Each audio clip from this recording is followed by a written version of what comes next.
I'm just going to start this all again. Good afternoon, good evening, good morning, everybody. I hit start streaming twice, and my computer blue screen in the middle of it, didn't it? Of course it did. This is why we're practicing. Yeah. Yep. Hello, everybody. I hope you're doing well. My name's Ben. This is John. This is Doug. Wonderful gentleman from Privateer Press. I hope you're doing well. I'm sorry about the little technical snafu and the delay on starting tonight's games. I have one screen that says it's 23 minutes past 4 and one time that says 20 minutes past 5 because I forget that when you travel continents, you change time zones. Oh, yeah. True. That's the thing. I mean, you guys traveled over yesterday. Is that right? Yeah. Yep. And what's your jet lag like? Not at all. No? Belgian beer is the perfect cure for jet lag. I was going to say, how many beers deep are we? Just, I can't say that. We're on the clock. No, I don't mean right now. Okay. I don't mean right now. Oh, and we keep getting this technical issue. I will have to deal with that. But that's why we're doing this stream tonight, to be able to see what the technical issues are, weed them out, and also bring you some awesome coverage of the real Ashes match here between England and Australia, a 15-on-15 deja vu. I think I've already said this once in my lifetime. We've got 5 tables here, 10 tables next door, and whoever wins will get to take home this wonderful... It's broken. No, it's fine. No, it's authentic. Yeah, That's what it is. It's quality. It's how they put stuff in there. Antiquated. Oh, Hello. Symbolic. That's a big word. Yeah. I don't even... Well, I do know what that word means. You know exactly what that means. he practiced it. Pretty much. Well, without further ado, shall we go to some top-down tables and be able to run you guys through who we've got playing and our 5 out of 15 tables today? All right, let's see who's playing and Wayfarer sounds good. Brilliant. So starting up, we have got player 1 versus player B. I'm updating these live because we have... This was a really last-minute draw that these gentlemen did. They wanted to do it live. They didn't want to pre-prepare us for anything. So that makes my life absolute hell and misery on earth. So I get to inform you that playing for Australia, we've got Robin. Robin is going to be playing against our England player here, Michael. There we go. Robin versus Michael over on table 1. I'm gesturing so that Doug and John can see exactly what we're playing. And we've got that live on the camera right now. I should probably put the L on his name. And I will see if I can get an update on exactly whose casters are who's on the table and what faction they are playing. Although, any guesses, gentlemen? I didn't look at the casters, but I know it's Retribution versus Kalor, and I believe Zerkova 2 is playing for Australia, and I didn't catch who the Retribution caster was. I was going to guess. Yeah, we'll deadly shot. Breaks it. It's not. I know it's too I'll have to look. I know he's got... He's going Dawnguard, yes, thank you. That's We are here to bring you the utmost quality and casting that we could ever bring you. Honestly, the best ever. the reason these gents aren't playing is because it wouldn't be a competition otherwise. Doug and I staring at each other. It would be terrible. I don't think it would be terrible. I think it would be more... In fact, we should probably do a showcase match at some point with you guys. That'd be... I was going to say, I assume you've not brought any armies over with you. Not this time. Had to back pretty Right. Well, yeah. When you are getting carted over by horse, you are going to have to carry pretty. Yes. By horse, definitely. Nothing maintains the structural integrity.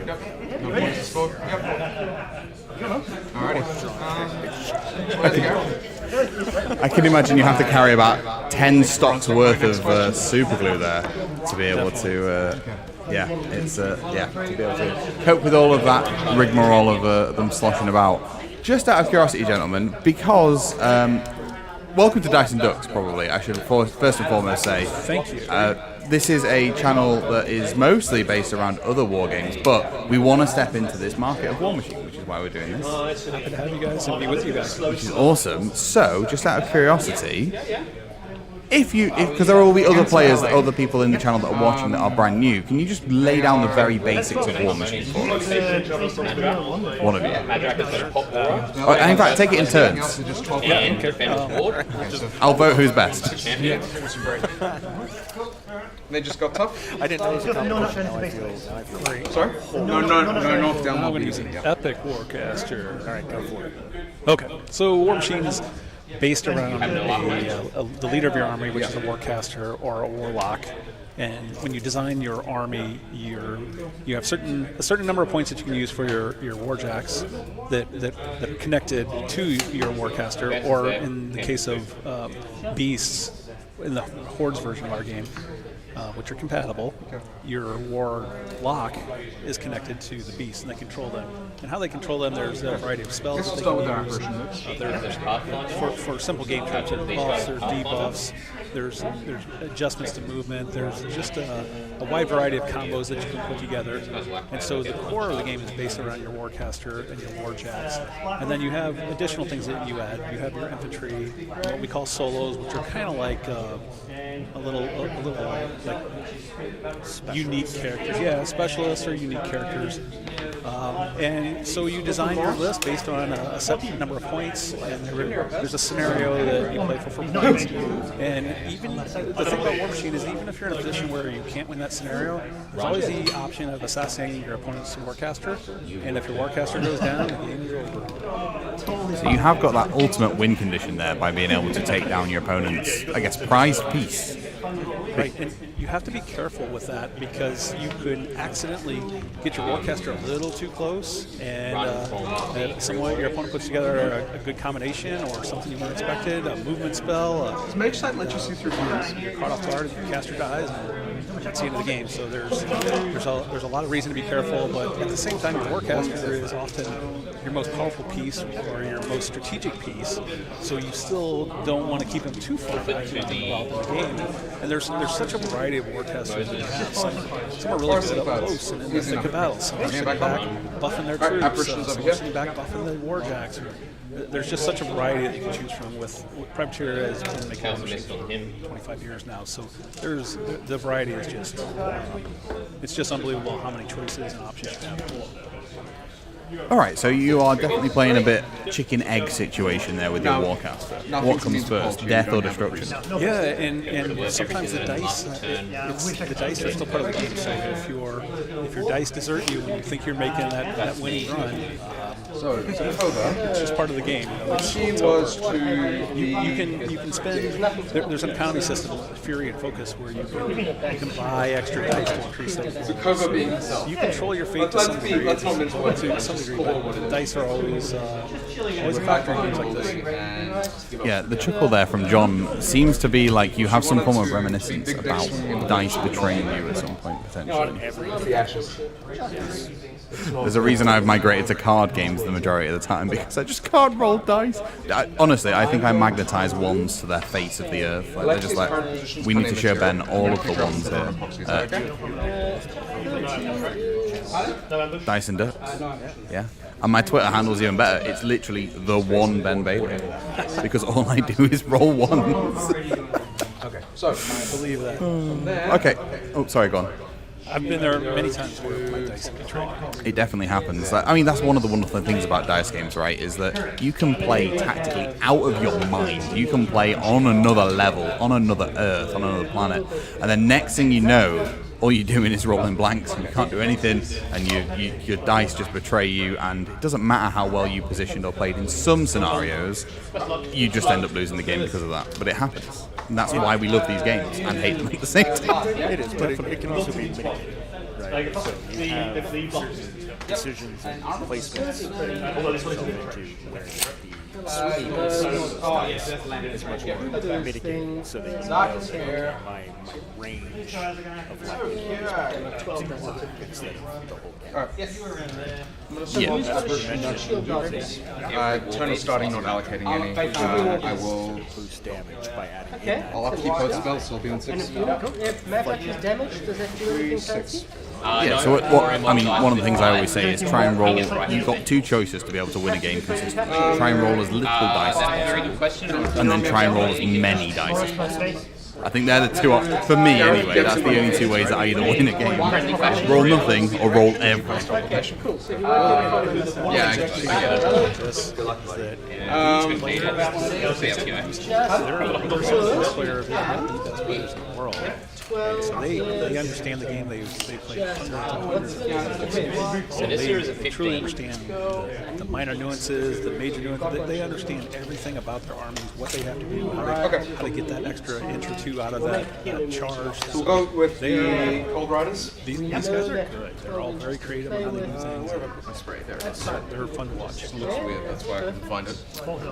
Yeah, I just saw in the chat that we are looking at potentially other tables as well. So we'll make our way through the tables. We are on table 1. We've got 5 tables here today. Let's go on over to table number 2, where I can update these player letters right now. And we have got for Team Australia. Of course, Team Australia is first. It's alphabetically first. No bias, let's be honest. We have Daniel Tacken, or Daniel Nads Tacken is what I've been told to talk. But I'm just going to call him Daniel for the sake of the stream. And we've got Daniel playing against Evan here on table 2 for England. So Evan repping England, Daniel over there. Looking pretty strong from his position. His body language says that he's in a commanding place. I don't know whether that translates to what we can see here. You can see a little bit better. I mean, I was going to say you can see these models a little bit better, but they are also painted in a similar scheme to the board they're playing on. Can we impose a policy here for the next weekend that only play on contrasting coloured boards? Can we do that? Is that something we can do? No? Oh, there's a whole matchup process to deal with and all. Okay, do you know what? You're playing on cardboard and you have to spray paint them all red. There you go. We don't want to do somebody really out of a job makes models. I don't want them. I mean, to be fair, a couple of salt and pepper shakers will do the same trick, right? Versus a construct, another +2. So I can come all this way with some I mean, first and last. 25. So the counter enemies must be do you know what? I completely concur with that sentiment. I mean, to be fair, I am British. I've got to take any win I can get at this point. I've got something. Because there is nothing more that needs saying. We can see the timers on screen as well. I just thought I'd make you guys aware there is a shared 2-hour timer. That was my misunderstanding. I thought it was 2 hours of play it. I didn't realise it was a shared 2 hours. Yeah, what was it? Death match? Did somebody? That's it. So if you time out, you also lose the game. Is that correct? So ways we can win the game. Let's be positive. Ways we can win the game: kill your opponent's caster, get more control points to 14, isn't it?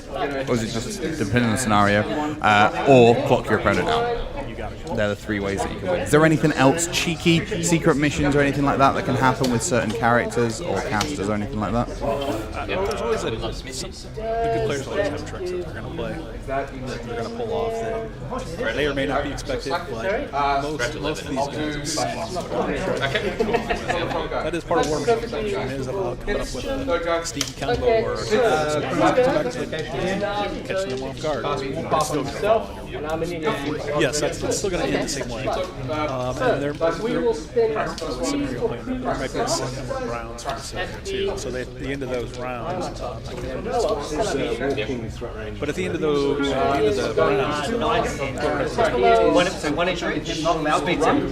yeah, so is that in some scenarios you can potentially win if you get all the control points before your opponent even gets a look at it. Is that correct?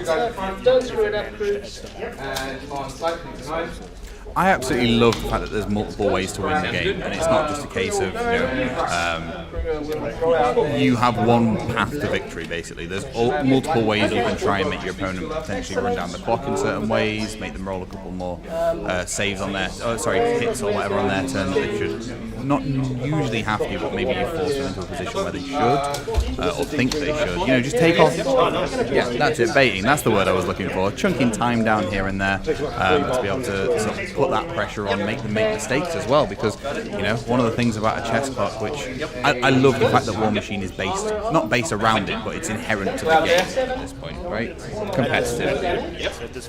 Yeah, I love the fact that it is like that, because it means that you get to see these players, these really strong strong, skilled players that have been playing for years and years and have experience coming out of everywhere. You get to see what they do under pressure and how they handle those last potential few minutes, or how they manage their time, and if they manage their time really well. Like on this particular matchup, Darren's into his 43rd minute knocking down here. Evan's only taken the first 9 out of his clock. Could we see potential Daniel going all the way down to 30 minutes before, or 35 minutes before he even passes the turn back to Evan? And you'll also see cases the time management is not as well done. They'll get down to the last seconds to decide games. I've seen some major games, major tournaments where they're literally down to seconds. Both players, they're trying to make a move, pass it back as quick as possible. At that point, do you just move one model pass, and just keep doing Potentially, that? yeah. If you're up on points, that might be what you do. Yeah. Minimum, you possibly have to be able to pass it back. Got to edge out every single win or possible victory point or control point, where you can. I'm so used to calling them victory points because of every other game. It's nice that they're called something unique in Warmachine, and it's not just following the standard trend of that VP title that we see on quite a lot of other stuff.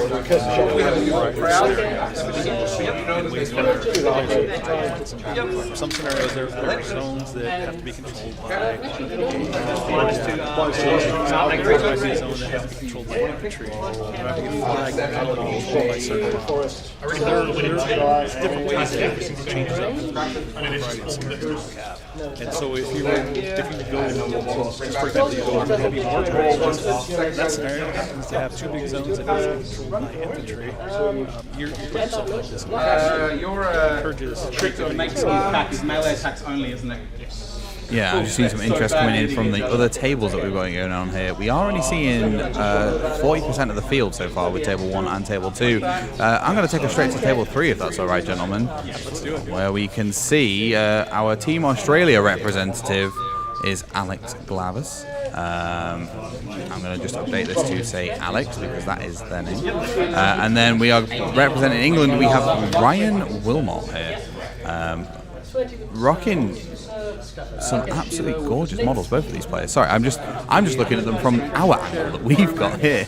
They are beautiful. I might have to try and get some close-ups and some B-roll footage of those to be able to compile into a video later on. I had the chance before we started up and walk around and chat with the players a little bit, so it's always great to see fully painted armies.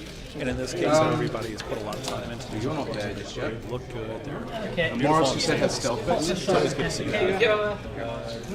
Yeah, I mean, the level of hobby in terms of like the ability for painting and also playing these games at this particular level always blows my mind at any international event that we've got going on across the world for any game system, to be honest with you, because we really do see the players that are dedicated to every aspect of it.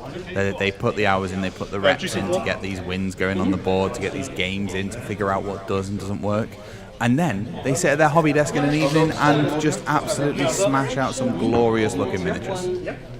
He's going to go for a run. Is that your favourite part? Roughly. What are you doing? 10? Yes. I agree with you 50%. I will happily put models together. Painting them is like my bane. I don't know why. Don't get me wrong, from time to time there are models that come along where I have to paint the miniature. And I'm not just talking about any one particular place, but I've definitely seen all of these Warmachine miniatures and said, I will paint those. And because the armies don't look massive, it's not like 400 models, it's more of a manageable game to be able to actually get yourself prepared for and play. Speaking of which, because there are, not only just myself, but there are other people in the chat as well, or will be potentially watching back on a VOD, where would you possibly start if you were would you just go down to your local gaming store and just pick up something that they've got that looks cool, or is there a particular starter set or anything like that you can aim towards? Stand up for divine inspiration. Yes. So, What a style though. You can also walk hunter. Yeah, no, it's more just stay out. so on the Earthborn, and on the Benny activation is a hit. Yeah. Tough, knockdown. Great. That sounds really awesome. Am I going to end up buying a million and 12 boxes then? Armor 20, dice of 5. Yes, it's on both sides. So I have smart Released to the room. At the end of this year, there should be 3 new army boxes out. That should be an extra 50 points. It's pretty good to me. In that range, maybe at least 50 points. So, and then when you play a game, You want to get each dice, keep them it should normally be 50, 75, 100. And that 50-point box is a great way to get some combinations. And then Okay. Can they ignore anything? They ignore like concealment, right? it's almost like you'll have boxes that come out like every other Don't ignore clouds and stuff, right? multiple models in it. So it might be a unit of infantry and a character sword that goes with that. It won't be just a single box in most cases. But in the case of Warjacks, we'll have boxes of Warjacks that come out. And when you want to bump 50 points to 75 points, you can do that pretty easy by picking up a new Warjack or 2 Warjacks, and now you have options and you're over your 75 points already without adding a whole lot to it. So from that, and then also be able to see more with the age. So Like CRAs, right? Yes. And 2 shots each. No. So the chance was 2 different models. Doesn't Oh, okay. Okay, so he's got an animus on him. So, sounds good. Ayana will go. I'm not going to activate Ayana just yet. So first off, correct. So you need They come with the magnet. I'll shoot you that. Rules are already for the magnets. Armor 22.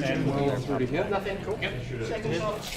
Why are you guys the first company to supply magnets with models? This is crazy. Pretty happy with we are. short version is Because we can. literally goes. Well, and we put on Warcaster over the last couple of years, and those models were designed to be magnetized, but we didn't include the magnets, and we didn't pre-drill the magnet or the holes for the magnets. And so, in discussion, He doesn't need it. He's all good. He doesn't need it. He's all good. It just occurred to me that I can't just trenches. So I've been like, Right, so speed. 6. what threat range do the That is absolutely awesome. It is lovely to see and hear that, hobbyists design these things. I know that sounds really strange, but sometimes it can be quite difficult to forget that the people that design the games and play the games and stuff, the models and things like that, usually play the games with them as well, and they make some of the best rules and models that we can see. I think at Frontier, and we don't just play our games, we play all games. I mean, really, it is. It's really what it comes down to. Right.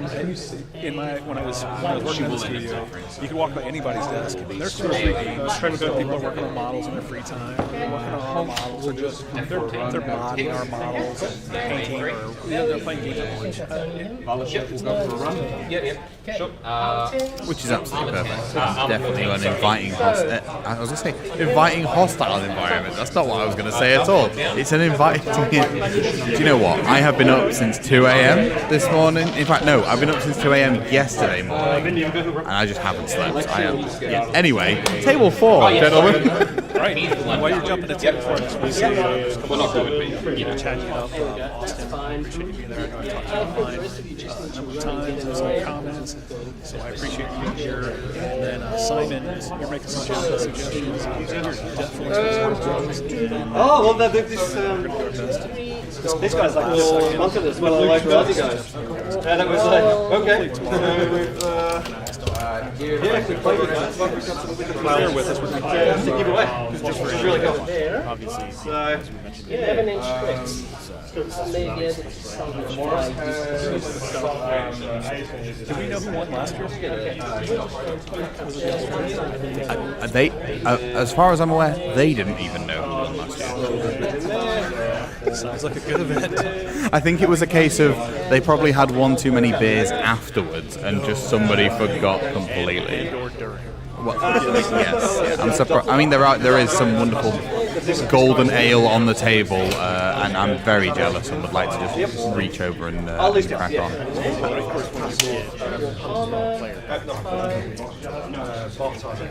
Oh, perfect. Okay, yeah, for your bows. Yeah, that's good.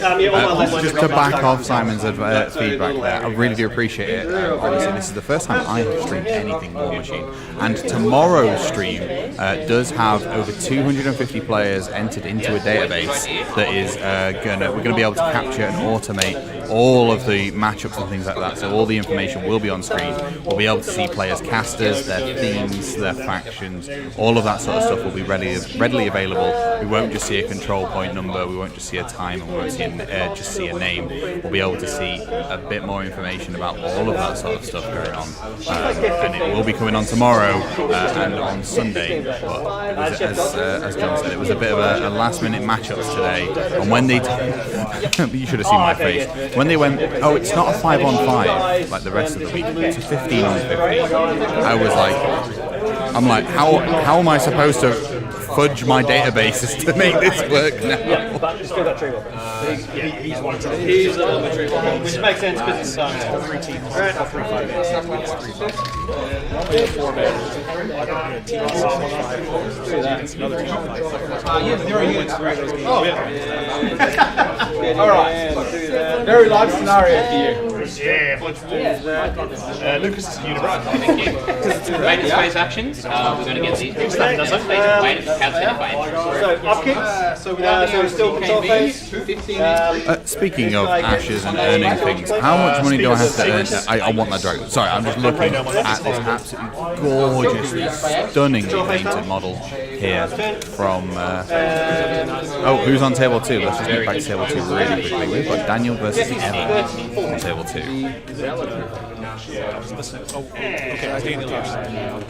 Sorry. They were talking about No attacks to me. Now I'm into my control phase. This is one that we've got on screen now. Maintenance. Gorgeous. Maintenance phase action goes They've got dual tanks now, so if you give me a charge ring, I can get it further. somebody is Actually, I'm going to put it right here. Now in control phase, I bring in my Fury, bringing up to 6, and I will choose to upkeep defensive ward, leaving me on 5. Things that last a round and dropping. Those girls are range 10, speed 9. Again, chat, thank you very much for all your feedback here. We are trying to make this is a wonderful technical run for me. I can see all of the boo-boos and errors that I'm making and update them on the fly. So hopefully you guys can see some level of improvements. 15 boxes. And you know, it wouldn't be a proper stream without some form of problems, right?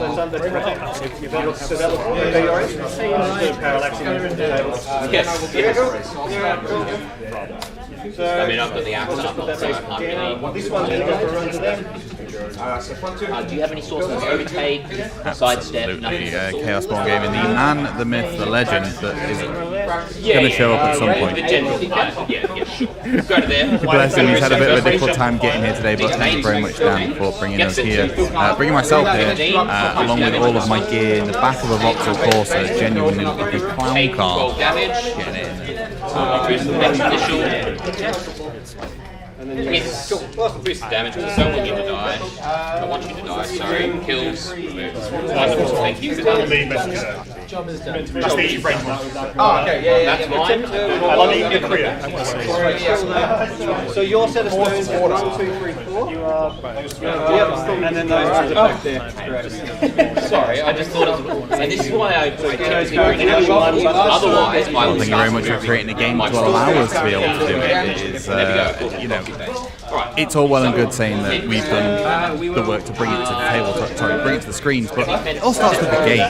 If the game didn't exist and we didn't have these gorgeous models, the amazing community, we'd not be here in the first place. So thanks to the community as well, because they are the ones that helped crowdfund all of the money to be able to get us over here. They've done a fantastic job of that, so thank you very, very much.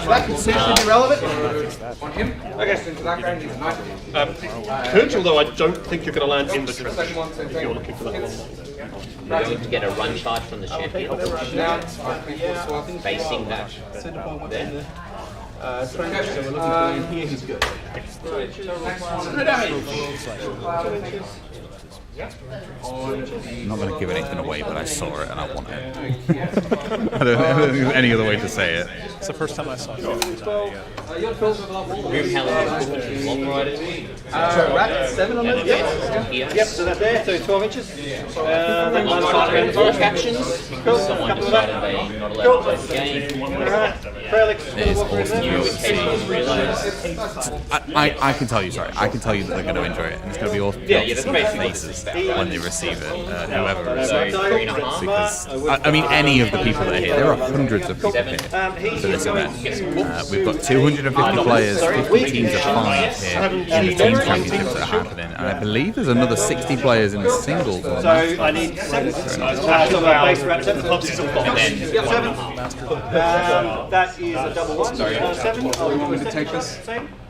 That is also. I'm going to leave. Just a quick look through the table for everybody joining in. We're going to go over to table 5 because we've not actually looked at table 5 yet. Here on the table, on the tabletop. There we go, table 5. Look, this is the best board to play on. We can actually see what's right. But they're gorgeous. These wonderful steampunk creations. They're absolutely amazing. Yes, worst thing is that I should have run one of these guys. That would have been a smart play. Even 15 functionally for a living model? 13 with Ash and Bell. Obviously, they can all concealment for They do, yeah. shooting But it. these But the guys- dog's difficult to stick him. Defense. I don't know if that's difficult or easy. Defense.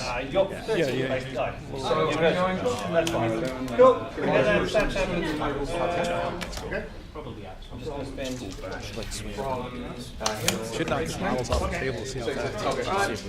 I mean, if one of you wants to go and do a run around, that sounds very strange. A walk around just to get a little bit more information from the tabletop. I will happily sit here. All right, we will send Doug on a little bit of a journey. And a blessing, leaving him on 3. And he will beat.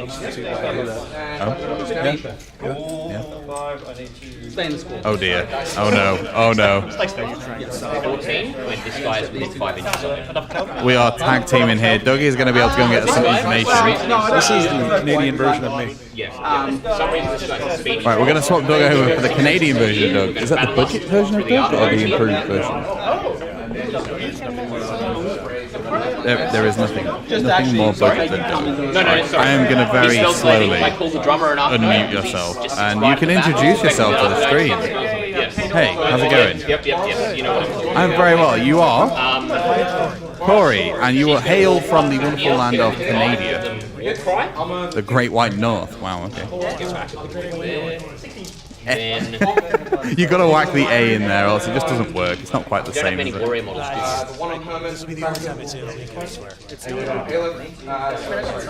Yeah. Well, you were telling me that you nearly got Now kicked we'll out. start working out how many of these guys I can land onto the very Everywhere. So I was such a horrible Canadian version. Did I get the good one? Yes, I got the good one. I've probably now been it everywhere. Just the one. Just the one. Yeah, maybe a little bit spicy.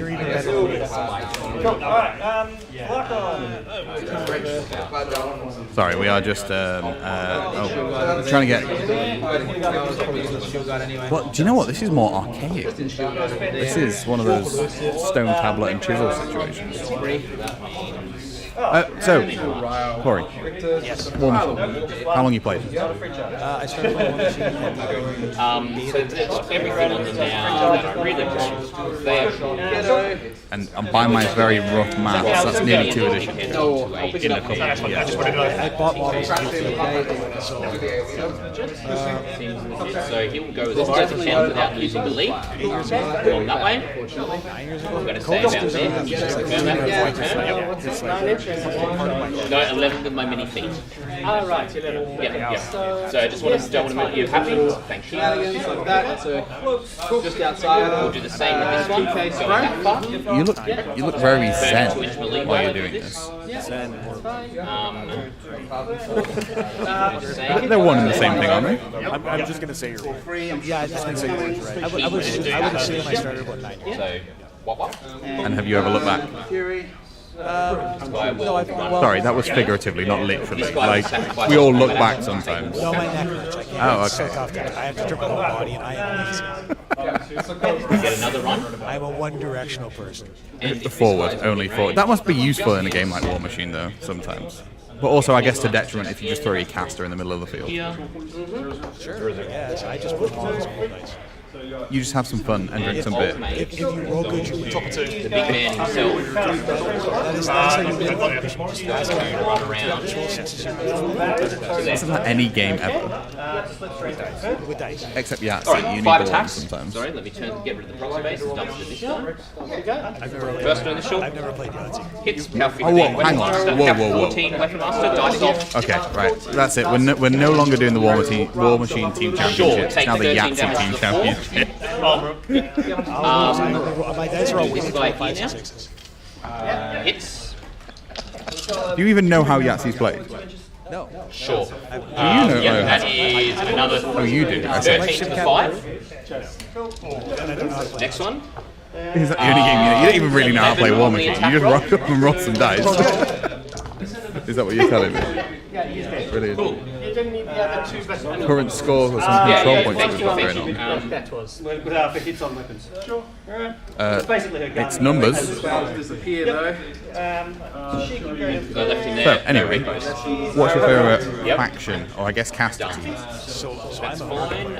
Okay. Now, I think the only monsters I have left to move are the Krill Warriors. Right, We're okay. going to get a run charge action. We've done Right. ourselves around to here, Probably offshore. Okay. here and here. Any particular reason? Making sure I have all Because my I was tokens. short, fat, and Around to here. myself. Oh, well, I mean, yeah, fair play. Fair play.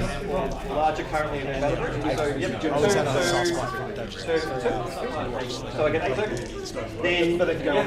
Then they can go on in, and then they can. You've got to spend one for a transfer. Sorry, while you're Now my transfer, Wolfix will trigger. Yeah. I'm going to get me some corrosion tokens. Yep. So then you've got to. So you've got to spend. When I say bodybuilder, to do a transfer. So I don't really want to lose that. Yes. I was going to say, is this just you on the table? Is that what you're trying to do? Because that's what I try to do. That you just described me, but I'm not quite as bearded as I described. So really, little guy, I can do any living room in her control. But I only get handing out corrosion tokens. 18 if I'm TK myself. That's. Do you know what? There's no overcompensation Oh, there. no, I didn't get that guy, that guy, that guy. There are limitations. And I think Just outside of 18. that's the rebuke 10 token, there, just cloud making sure outside all my 16 tokens are up to speed of and all my spray guy. furies are in places for them to be. Just there.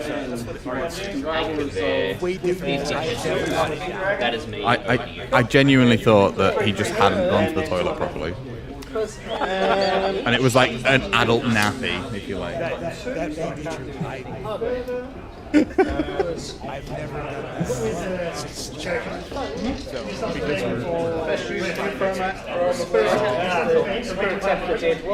Oh, yeah, just finished. Sounds good. What's that? A game maybe finished.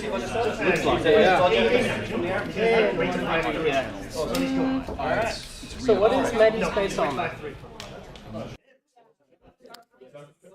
Do you know what? I absolutely love technology. I really do love technology. It is wonderful. I muted that on table 1, but it doesn't carry over to 2, 3, 4, or 5, does it? So the actual background noise that you guys can be hearing is you will have heard some of the players. It's 2 additional range attacks. While I also So that's literally born purely of having made that particular decision. I'm not going to say mistake because we'll call it's a decision. I have done it numerous times. Oh yeah, no, it definitely happens. But I thought I created a master scene and muted them all. Because in OBS, if you create a master scene and mute them all, it mutes them for everything. Right. But it looks like I've deleted my master scene, so it will have reset all of those things. I've also done that. Yeah, yeah, great. Wonderful trials and tribulations here of live streaming. The question and the proof that is in the pudding will come in when someone in chat goes, "You've solved the problem," or "Oh dear God, you've made it, 20 times worse. Oh my God, we can actually hear the commentators now. Quick, get them off. Yeah. Like, oh God, this is not what I wanted at all. Oh, Struth. We've already. Wait, Why did I say Struth for a start? I'm sorry. That wasn't me, like, being stereotypical. It was an Australian that said that. Yeah, there we go. Australia 1-0 up, coming in strong. So Alien or Good work, Mr. I just tried to merge Aaron Whaley into like one word, and that was a mistake. But you walked away before I could finish my question, which was I was curious who playing who. I was going to say, was it a SEAL club? That's the question. Have you heard the term SEAL clubbing? I have not. Basically, it's where a player of an exceptional caliber decides to just hold no prisoners and just choose the weakest opponent possible and smack them into the ground just to get the win. Oh, I mean, that is entirely possible. In a team's format, right? It's definitely. Oh, we actually have Mr. Whaley here. How you doing? Good, mate. How are you? I am very well, thank you. Can you hear us all okay? I can.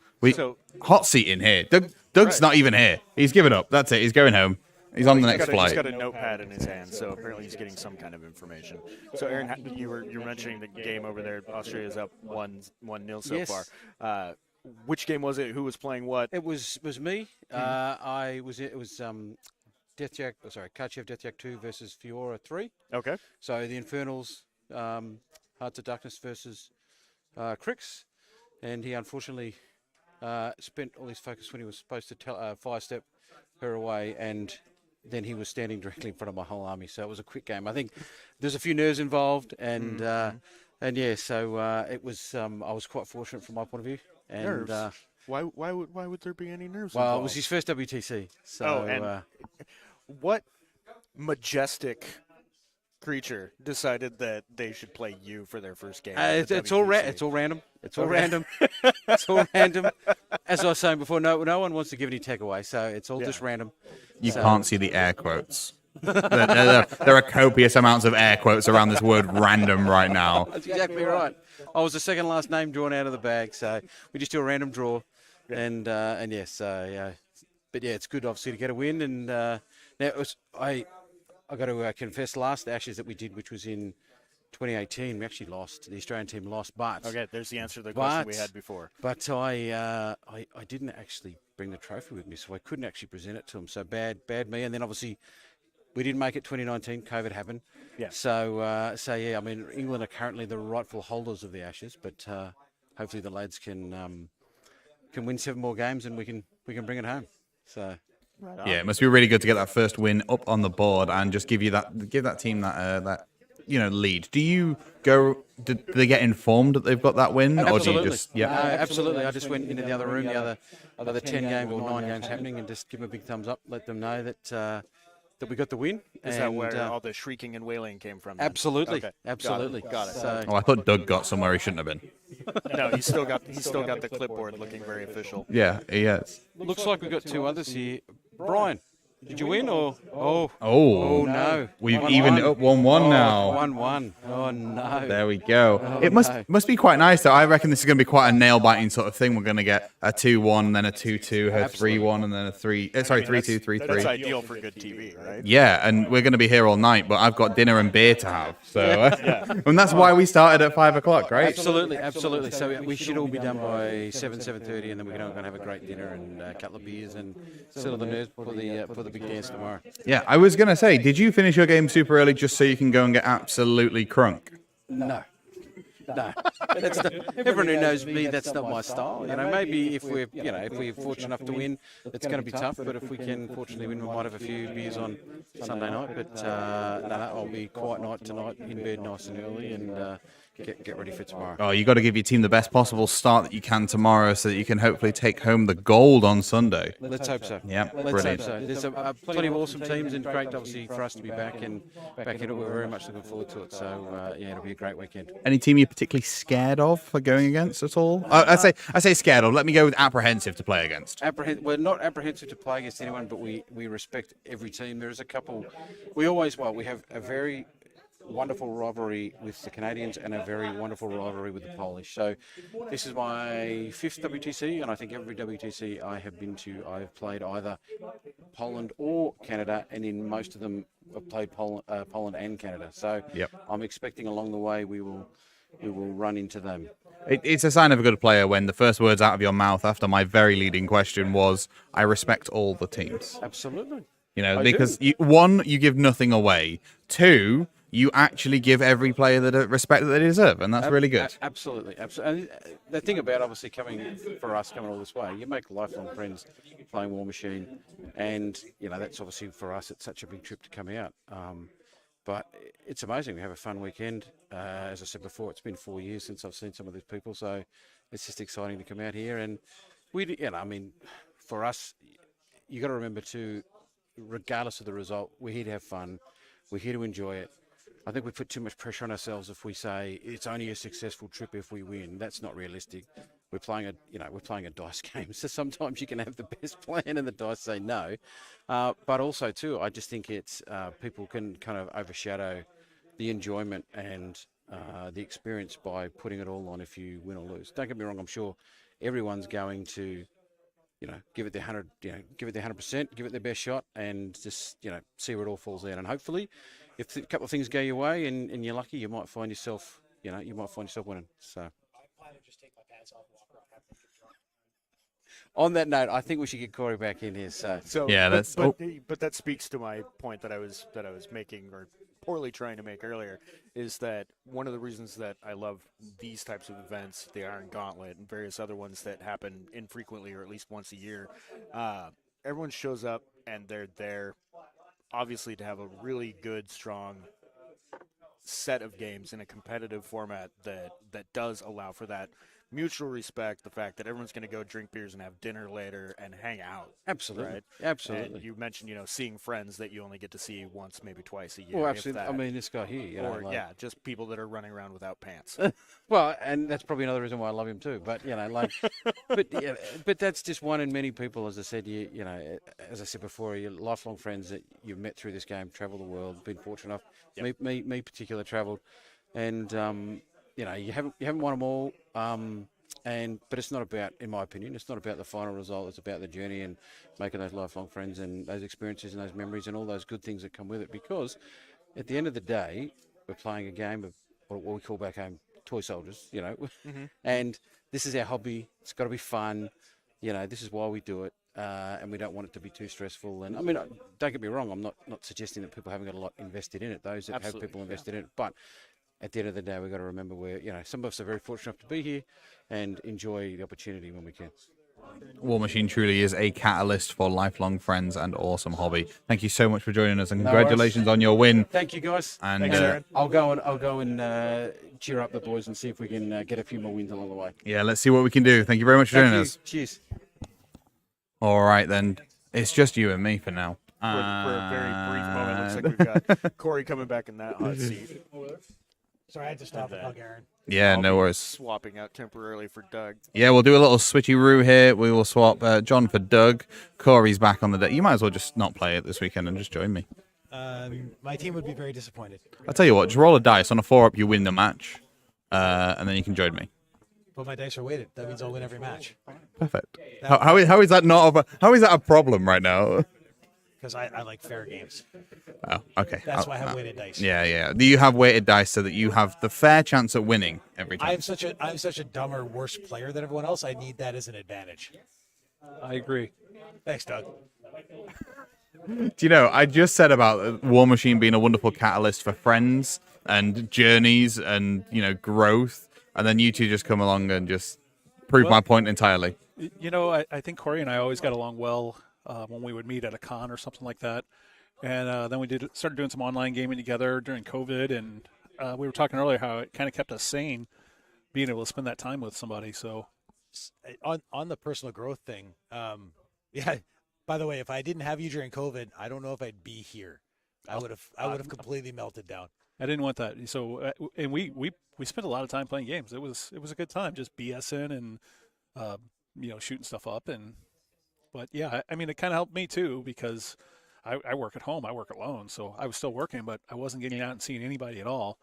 Like we said earlier, I mean, you were half the people I talked to. You know, it was like you and my trainer, and that was about the only people I talked to. Yep.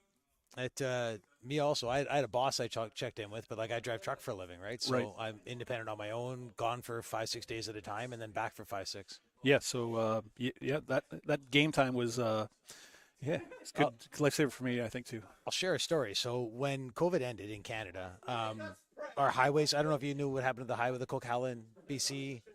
So Vancouver got cut off from like the rest of Canada.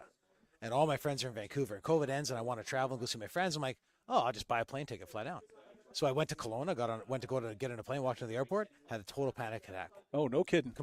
I walked in, I panicked. I looked around and I sat for like half an hour to wait for my flight. They started to talk about boarding. I'm like, I can't get on a plane. Yeah.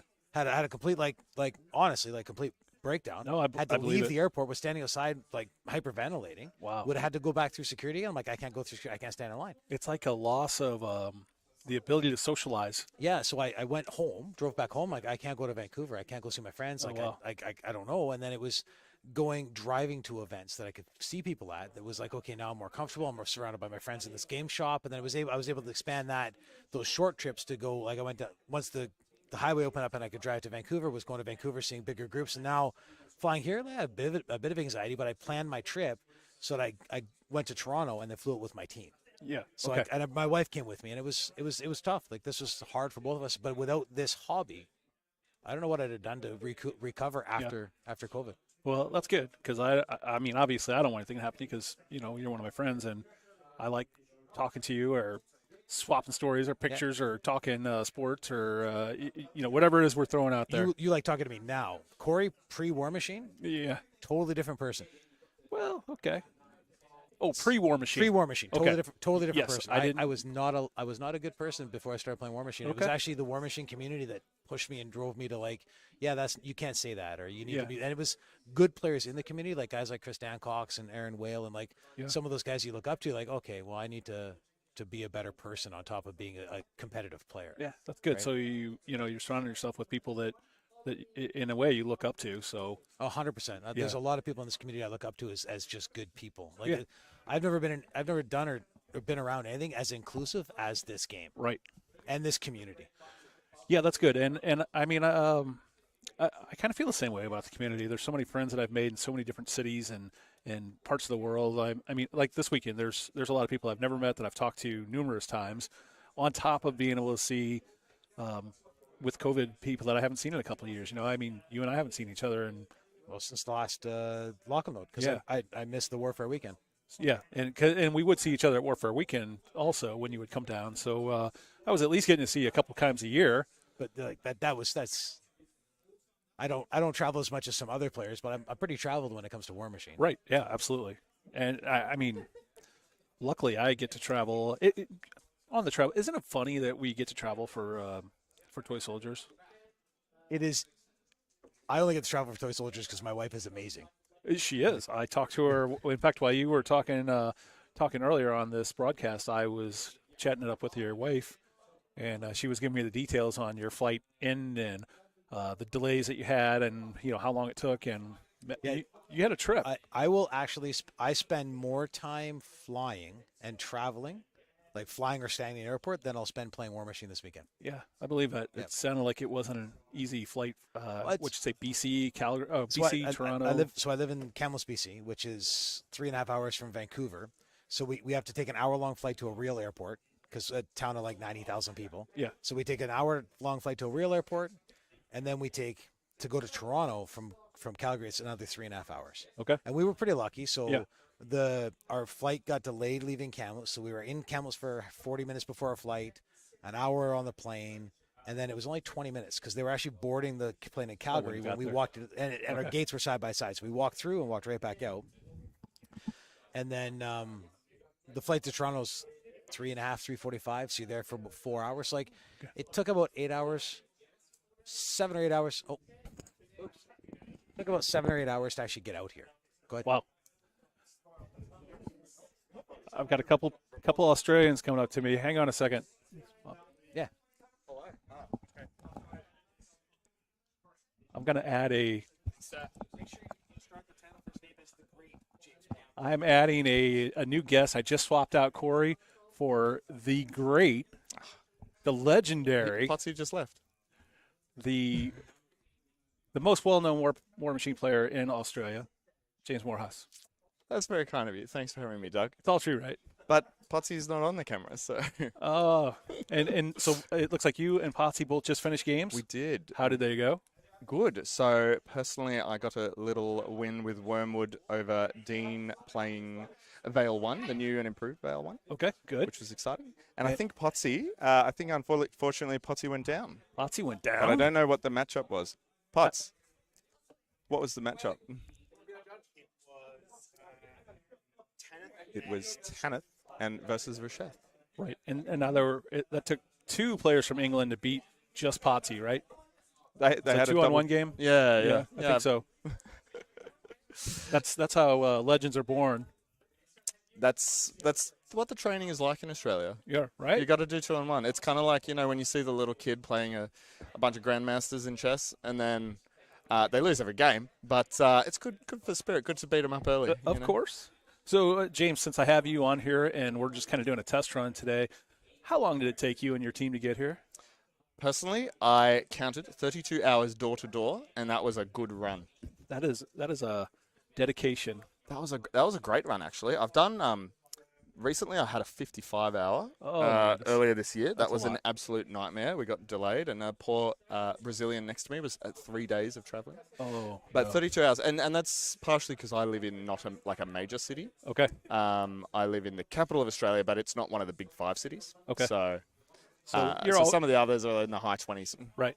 And then I know that you were away from WTC for a couple of years, right? I was dabbling in some other games and doing some gym and some life and some work. We started a you're looking company, sharp these days too. Thank you. I'm feeling pretty good. I feel like you put on a bunch of muscle because I remember you being a little scrawny dude. Now you're kind of to grow into my head.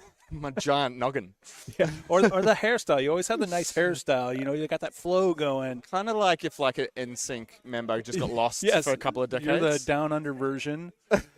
I'm just jealous because my hair was never that bountiful. And you're the same. You've dropped a little bit. Kilos. I've been finding some more here with all the beers, so I'm trying to bulk back up. It is hard to not enjoy the chocolate and beer diet. Yeah, it's good.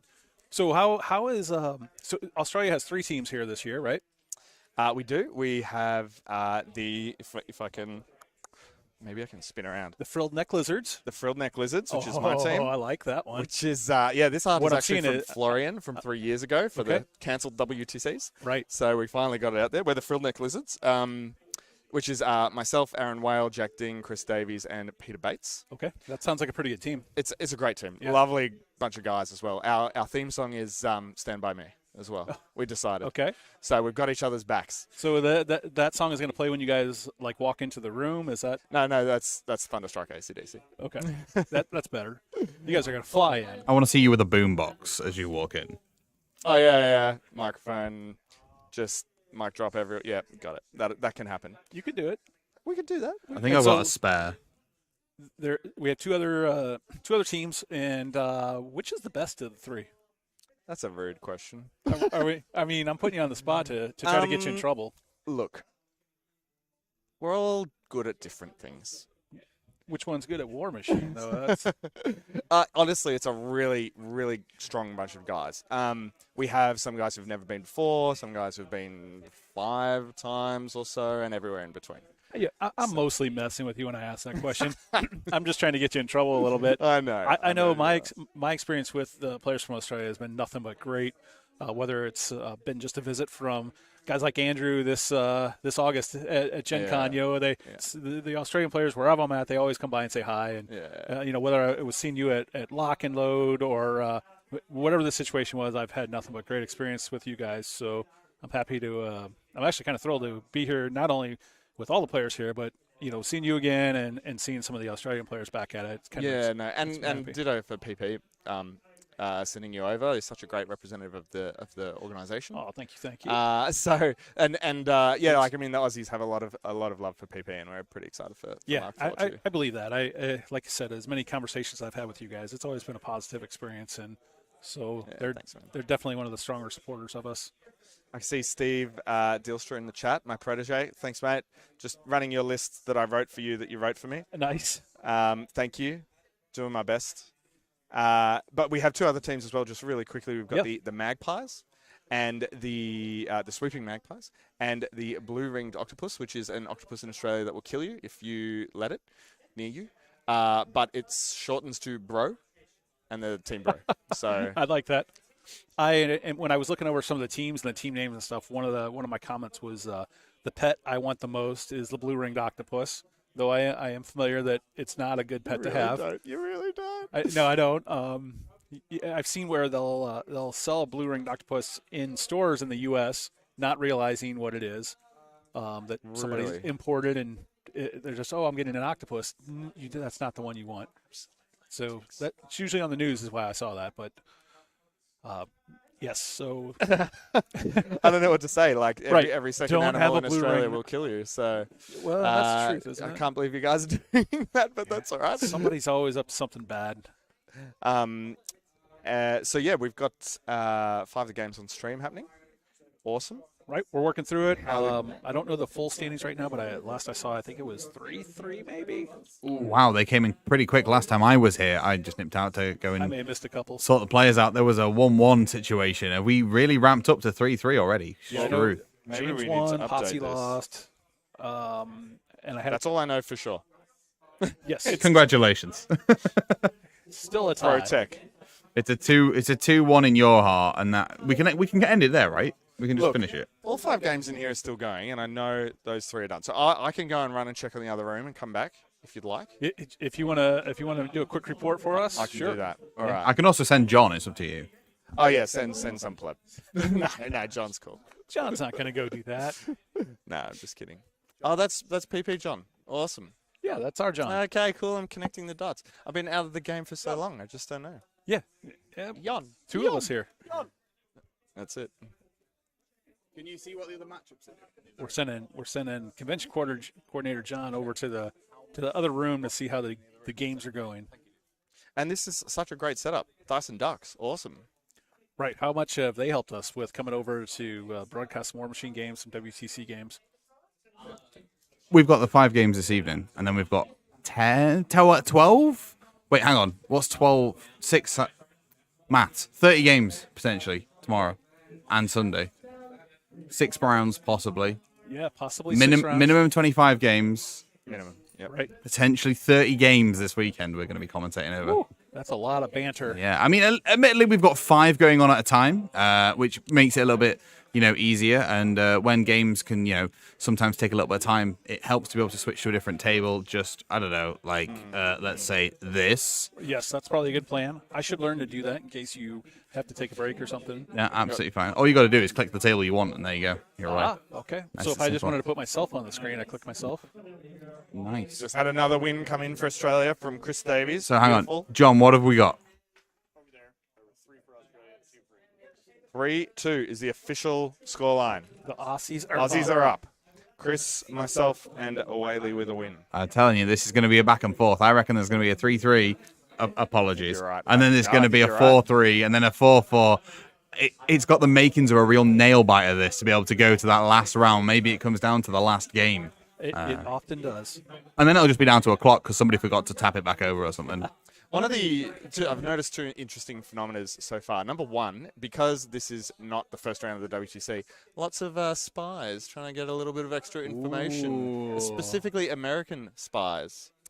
So had to So sort that of was pull a James few Morehouse, punches. ladies and gentlemen, who's leaving us now. No, had to pull a punch here or there. Just didn't want to show all the moves So available. Is that something normal for WTC? Somebody trying to get some inside information on what to expect? Well, if I've got a card up my sleeve, I don't want to show you what that is before we play. Right. Not that I'm trying to fool or deceive you. Just little interactions here and there that you might not know about. I know the WTC teams like to put some time in together and come up with different plans and strategies. Is there really?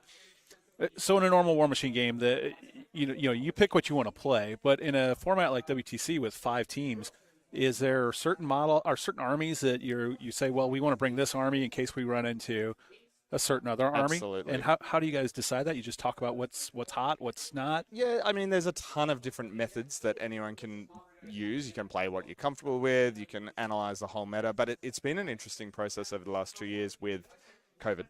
A lot of games are sort of conglomerating online to an extent amongst WTC players. And so you sort of saw this global meta adapt more than you normally would.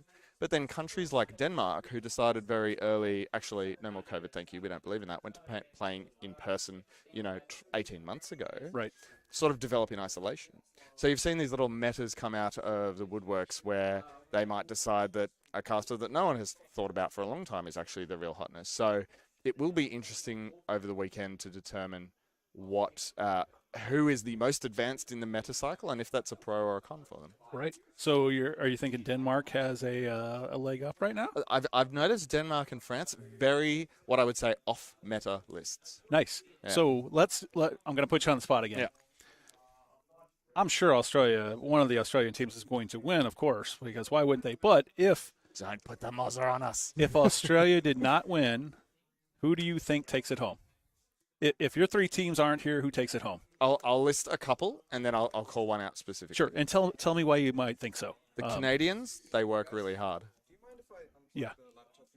Sorry, what technical issues? Yeah. The Canadians, they work super hard. They play a lot. They're good players. They're great players, really invested in the game. Germans, high proficiency. The Germans always do really well, don't they? Always do well. That's what I thought. Always perform. Yeah. Poland, always a little bit left of center, always a little bit outside of the box, always perform really well. Okay. Another team that's won the WTC. Yeah. Those would be sort of my three immediate sort of picks. However, USA have sent about 30% of their entire population as teams.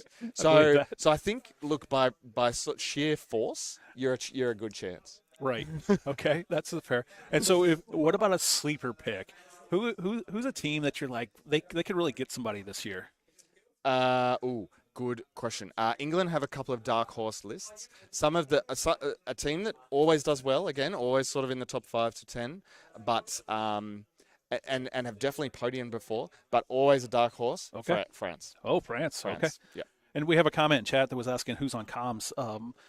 My name's Doug Hamilton. I'm a sculptor for Privateer Press, and I am chatting away with James Morehouse of Team Australia.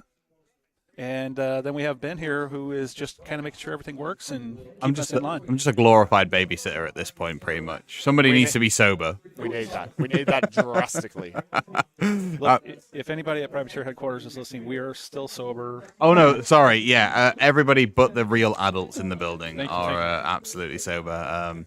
I can guarantee they've not drank anything because I got there first. That's pretty much how that works. Yes, I agree. We're saving that for the festivities are post-stream tonight. And again, our stream tonight is we're just making sure that things are working. We're trying to work on any problems or issues that we see before the actual game starts streaming tomorrow. Tonight is just the Ash match. Is that what that's Ashes? So it's called the Ashes. It's a famous cricketing competition between Australia and England. Rumour has it that the Ashes for cricket were named after the Warmachine Ashes. That's the rumour. It checks out. Yeah. Because if you do go back to the 1800s, I think that was when Warmachine was invented. Yeah. Because I think Matt was only in his 20s then. They started using sticks and stones, literally, at that point. Well, actually, it was probably Souls was, he was taking bones, and him and Matt were playing games, and Matt's bringing rocks, and Souls bringing bones of animals, and it just evolved from there. I mean, that's pretty much how it works. That's how society happens, right? It explains some of our lore. So I think what you're going to see over the weekend is in this room specifically, you'll have one team versus another team. And I think the plan is currently to do some sort of Oceania games in the morning, Europe in the middle of the day, and America at night, just to line up some time zones. Yes, exactly. We're going to try to fit games. Countries in certain time zones in the time zone that that their players can watch their representatives. Yeah, it's always good to be able to get some home support, even if it is digitally and not in the flesh. It is nice to be able to see I know that guy. I play with him. Right, Yeah, absolutely. Yeah, exactly. Thanks for the feedback, Lord of the Night. Quality looks pretty good. I like the UI. It's nice to see multiple tables at once. Yeah, and you can also see the control points as well as time remaining. I do have to ask about time remaining, though. Yeah, so this was a miscommunication to myself. I thought it was a 2-hour round each, not a 2-hour death. Yeah. Yep. So that was just me being British. Basically, that's how that works. No, that's all good. So, for example, Sam's got 27 minutes on his clock, Yes. and Andy's got 20. Yep, that is pretty much how that works. And there will also be a list of casters, themes, and factions on there as well per player as well. So tomorrow, when we are casting these games and bringing this details to you, we'll be able to see that. And your little preview tables, the 3 and the 2 that we've got there at the moment in the bottom corners, they will have a control point score on the either side where their flag is represented as well. So we can get a small, quick overview before anything else. Right, just working out the kinks, and I know, Ben, for you, this is, Warmachine's newer for you, so there'll be a few things that we do that you hadn't seen or heard before, and you clearly are learning quick and adjusting on the fly. What a dice. I've never heard of these things. I've got 6 sides. Some have 12, some 20. Depends if you're a nerd or not. I'm definitely a nerd. I know the 21 back to front. You'll know the 21 well then. Yeah, 100%. I basically live the 21. But yeah, it is new for me, and I am looking forward to being able to bring you guys all this coverage. And we appreciate it. Even if it's just me sat in the corner providing you with the gear and you guys taking the lead on that, I'm just happy to be able to be a part of it. I think you'll have plenty of capable commentators over the weekend as well. So I think so too. We appreciate you bringing this to the rest of the world. I know enough players that when I see somebody come through the room, I'm like, "You come over here. I want to talk to you. Or we want to hear from you," because really, the community, the players, they're always going to bring some kind of information or what they're playing or how their meta is. So I think it's great to have these guys on the air if we can get them. Yeah, it's definitely something that I've seen in this community more so than a lot of other communities, is that regardless of whether you are fighting out for the gold or whether you are just throwing down to have some fun games, it's got the exact same vibe and energy, and the whole community portrays that. And you can genuinely cherry pick somebody and go, right, talk to me, and they'll be able to sit down and have a chat with you. Yeah, and there's some people that I just can't let talk to us because they won't behave, but we already had Corey Doyle on here, so the worst is out of the way. So I should put my pants back on. I didn't think that we was a requirement didn't say here. that. Oh, that's fine. That's fine. I mean, that's what I said at the start of the broadcast. I'm like, well, at least I don't have to wear pants for this one. Only past the first little bit when we were actually on the camera, so people. Right. I was going to say I went to get a beer this morning for breakfast, but I don't want to say that. I went to have a healthy apple protein juice. I went to get something to drink for breakfast, and the staff was super friendly, and they're talking about the game and seeing everything. And I was talking about the community to one of the guys there, and there was a lady, and she didn't speak English, but when I referenced nerds, she started laughing, and I'm like, what's she laughing at? And he's like, she doesn't speak English, but she recognizes that word. And I'm like, okay, well, there's going to be a bunch of us here this weekend, so, maybe she'll pick up some more. It's embracing it, right? Somebody referred to it as toy soldiers earlier, and do you know what? That I completely agree, but doesn't mean that it's any less amazing than what it is. As I said earlier, the hobby is phenomenal. There are loads I tell going on. people often, sculpting models for a tabletop miniature game and being able to travel to other countries and just because I make toy soldiers is it's such a treat to do this. So I'm happy to be here, and I know John's happy to be here. And yeah, we're stoked to have you guys, especially as a bit of a last hurrah for Mark 3. Yeah, that's one of the most exciting things John was telling me earlier. Well, I lie. I knew, but John reinforced it earlier that Mark 4 is definitely on the horizon, on the way. And we said that if anybody is watching on a VOD in the chat and you are brand new to this and you are just having a check out to see what's going on, it is a perfect time to be able to get started coming up into Mark 4. Yeah, absolutely. And there's a lot of information on our website, privateerpress.com, that talks about the new edition that we'll be transitioning to. Those rules are in beta right now. It's expected to go live at the start of the new year. The new army boxes will be out towards the end of this year, and then we'll have a fourth faction that comes out, the fourth new faction that comes out in April of next year. And then one of the things that a lot of players are worried about is like, well, all of my army all my models that I've been collecting for the last 2 decades are going to be obsolete, and that's just not the case. All the old models are being brought into Mark IV. There'll be rules for them. Some of those models will only be able to be played in the Prime format, which is going to be a more balanced format. And it's going to have the new armies in it. But all of the old stuff that doesn't go into the Prime format, they're still going to be able to play in the Unlimited format. So if you have an army that you love, you're still going to be able to play it. It's literally the opposite. Instead of not all models, literally every model will have a Mark IV rule. Right. It's just the way you play it. If there's questions about it, please ask a staff, message us, post it where we can answer it. There's a lot of misinformation, and I see players upset that none of their models are going to be usable anymore, and it's literally not the case. So please check out the site. We post a lot of information on it. We've answered a lot of questions. We've done a ton of podcasts. We've done multiple conventions. Matt and I did an in-store appearance a couple of weeks ago. So we're out there. We're trying to answer questions, and we're happy to answer any questions that people might have. So feel free to ask. Yeah, raising awareness about the changes and the correct information that is going on is really, really important. You can really damage people's expectations. So it's nice that you're at the forefront of that. Right, absolutely. And so we're pretty active about making sure everybody's clear on there's constant misinformation, but we try to fix that. We're getting an update on the scoring now.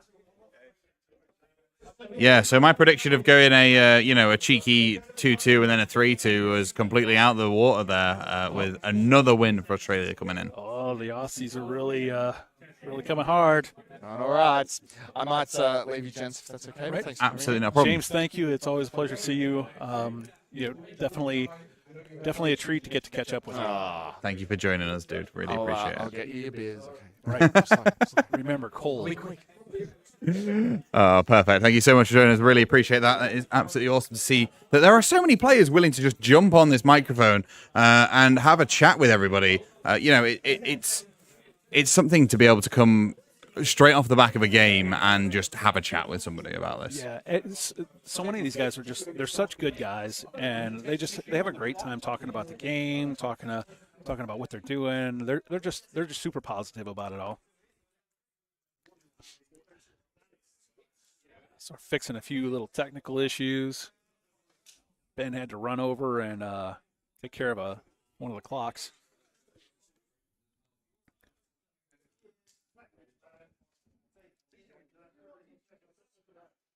So it looks like we're starting to get towards the back half of the Ash game here, the Ashes game, and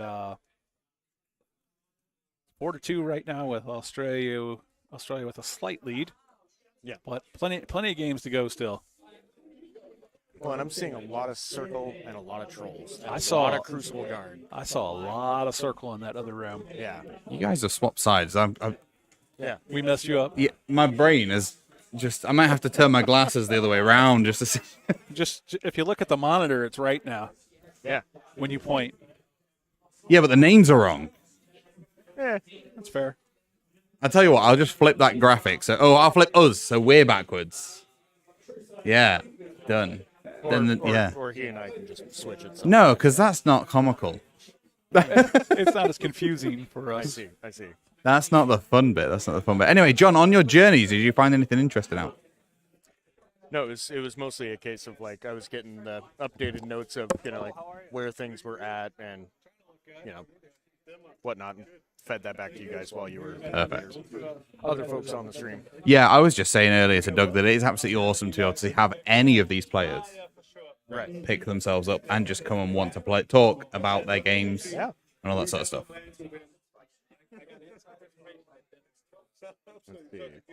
We are 4-2 up as well to Australia at the moment, which is quite interesting.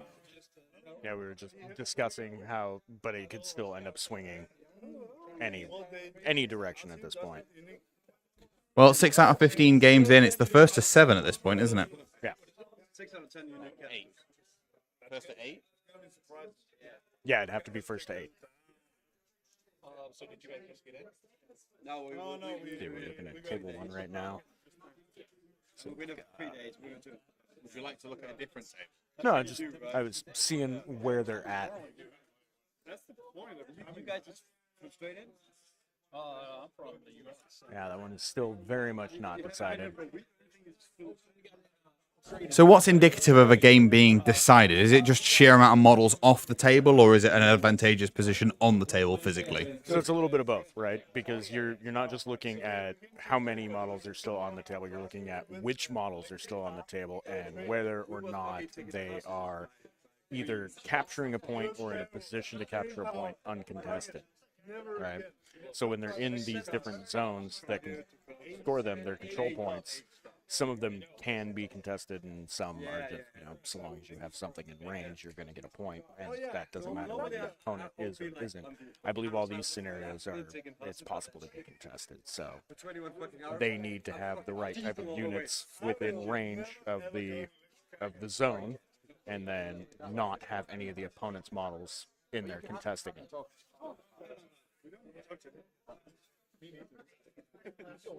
This is the one problem about having a really nice community.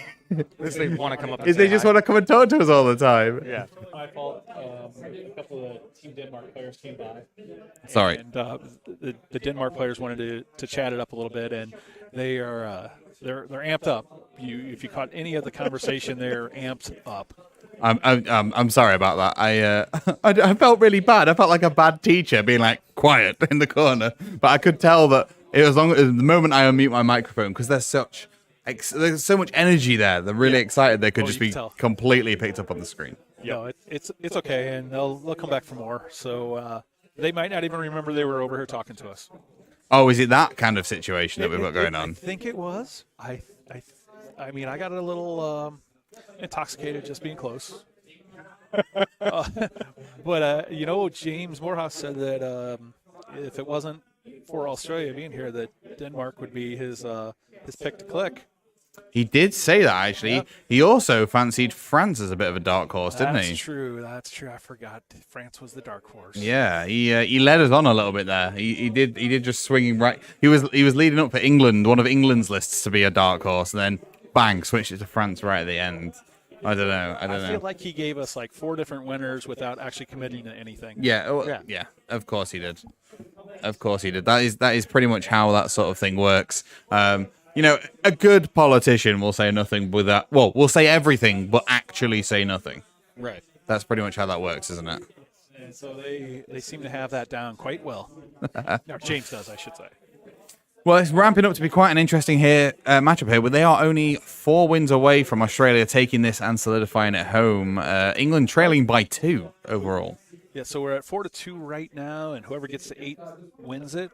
Yeah, so it's I'm guessing we're going to start getting some results pouring in pretty quick, because I'm looking at the clocks and time is getting low. Yeah, I mean, between the 2 players there, they do only have... Ignore the hour there at the very start, chat. I'm sorry about that. But they have just less than half an hour between the pair of them here to play. Right. Yeah, so less than a half hour. So I fully anticipate some more results coming in pretty fast here. Yeah. Yeah, go on then. Hang on. Right, now that we've got this 4-2 midway update almost, John, who's taking this and how much by? Who's taking the ashes? Why would you the put whole that? ashes? Sounds like who's playing? Again, so no, it's more of a case of like, who have I talked to? Would you like some time to think? I'm prefacing because you mentioned the politicians say a lot without saying very much, right? So in this instance, the majority of the people that I've been able to speak to so far, because they've either completed their games or they're just really good at being social while playing, have been the Australians. And so at the moment, I'm not necessarily statistically favoring them, because that's already happened, them being 4-2 at the moment, but they are pretty hungry for it. And that they are. Can make a difference as far as like just the level of comfort that I'm seeing at the tables, right? Like, we've got Nabs right over there, just like leaning back, hands at the top of his head over on table 2 there, just chilling. And sometimes that's indicative that they're about to win, and sometimes it's I have committed to my defeat. Yeah, sometimes it's, why are we playing this game? Wrap it up, let's get on with it. Or some of the shows that I watch, it just means they're guilty. Whereas if we swing over to table 2 real quick, we can take a look at the situation that we've got going on here, right? And so. They can't see this. Sorry, I was just... There you go. Sorry, it just threw me off for a second, right? So Evan's making moves at the moment. And Yep. actually, they're just discussing some measurements at the moment to see whether or not we're looking at a hit. But if you notice, the field is currently really still anybody's game, right? Like, so I'm looking at both of the groups they've got on the table here, and yeah, I would not be able to call this one yet. Yeah, we all know that anything, and with Warmachine, anything can happen. I mean, you can be up 4 control points and get assassinated, and you lose the game. And that's one of the things that I look at, right? Is I look at who's able to hit the zones, who's able to contest the zones, and then I'm also looking at like where their casters are versus where the threats to those casters are. And right now, there's a lot of plays that are still going to go down on this game. Yep. Yeah, of course. What I have learned, we're talking about this being a technical run through, is that don't trust players with a reset button on their timers. That's why the time is a bit skewed here for Daniel and Evan. I saw you walk over, so I thought there must have been some kind of clock so issue. what I'm going to do is just straight up remove the reset button for tomorrow because they can't be trusted. That's brilliant. One's blue, right? Yeah. One is glaringly red. Obviously red. Okay, they're a little close together maybe, but still. Yes, you don't with the. Well, you just say we'll fix it in post, right? Yeah. Yeah, but I can't do that in the finals, can I? No, but that's why we're not in the finals. That's one of the best reasons to play some test games. What I might do tomorrow is also have a clock on the side so they can be like, just default back to that if needs be, or use it alongside. I feel like with as many American teams are here that we're going to hit the red buttons numerous times and mess it up for you, Ben. Yeah, we're never chaotic creatures. Trust the player. Well, it's your fun that you're ruining there, not mine. So I'll take that. I quite get a kick out of players going, "I messed up." It's like they come tail between their legs towards me and just being like, I can't do this. Yeah. Oh, it's brilliant. So now that you managed to weasel your way out of giving me an honest answer instantly there, John, and eventually... No, I still said who. Oh, yeah. Oh, you did actually. Yeah, you did. You did boil down to it. I weaseled out of nothing. You did. I apologize. Doug, who's taking this? Well, I have to go with England then because I'm not going to agree with John because we just that way lies madness. Right. It just doesn't work that way. No. Unless it's about beer. Yeah, or trips to Europe. Right. Then we're going to agree. But I'm going with England. I think they're going to rally here. They're going to come back. I think the England players are looking pretty serious over there, and I think the confidence of the Australians is going to be their undoing. I mean, it very well could be. That calm demeanor I mentioned could belie, right, I've got nothing. I can see the intensity on the English team. And they're, I don't think they're out. It's a bit nice because all 5 games that are in front of us here are very much still in there. Yeah, we've not had one of these games complete yet. Yet we've had 6 out of the 10 from the other room. Over 50% of that room finished already. Yeah. That we know about. They might have finished a couple more and be chin-wagging between themselves about a result. But yeah, it's 2 very different demeanors, isn't it, between the English team and the Australians team? It is. I don't know whether that's pretty normal. I think that's why we have such a good grudge match, right? Yeah. And we see these rivalries born throughout different countries and different teams playing each other over the course of WTCs. Yep.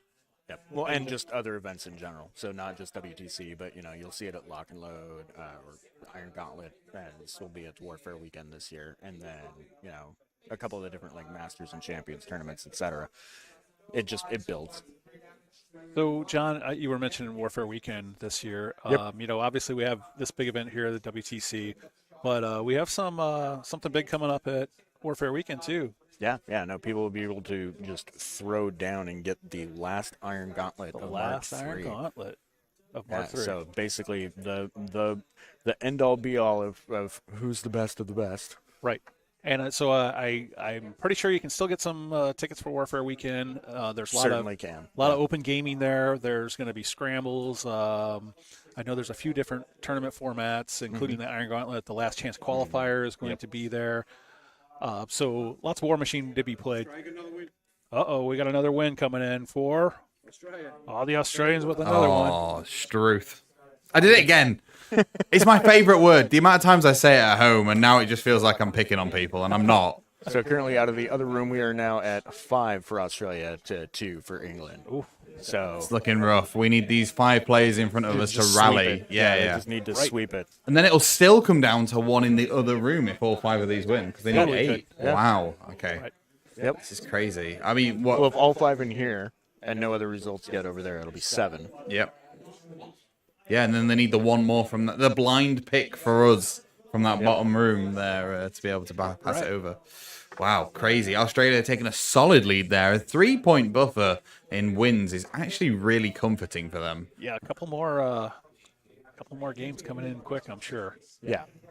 Well, and a lot of it to the, who's going to win, who's going to pull out, the jar of ashes, the urn. Right. A lot of that has been thrown into a little bit of chaos with the random pairings. Did we find out who was in this? No. Oh, okay, cool. It still remains a mystery.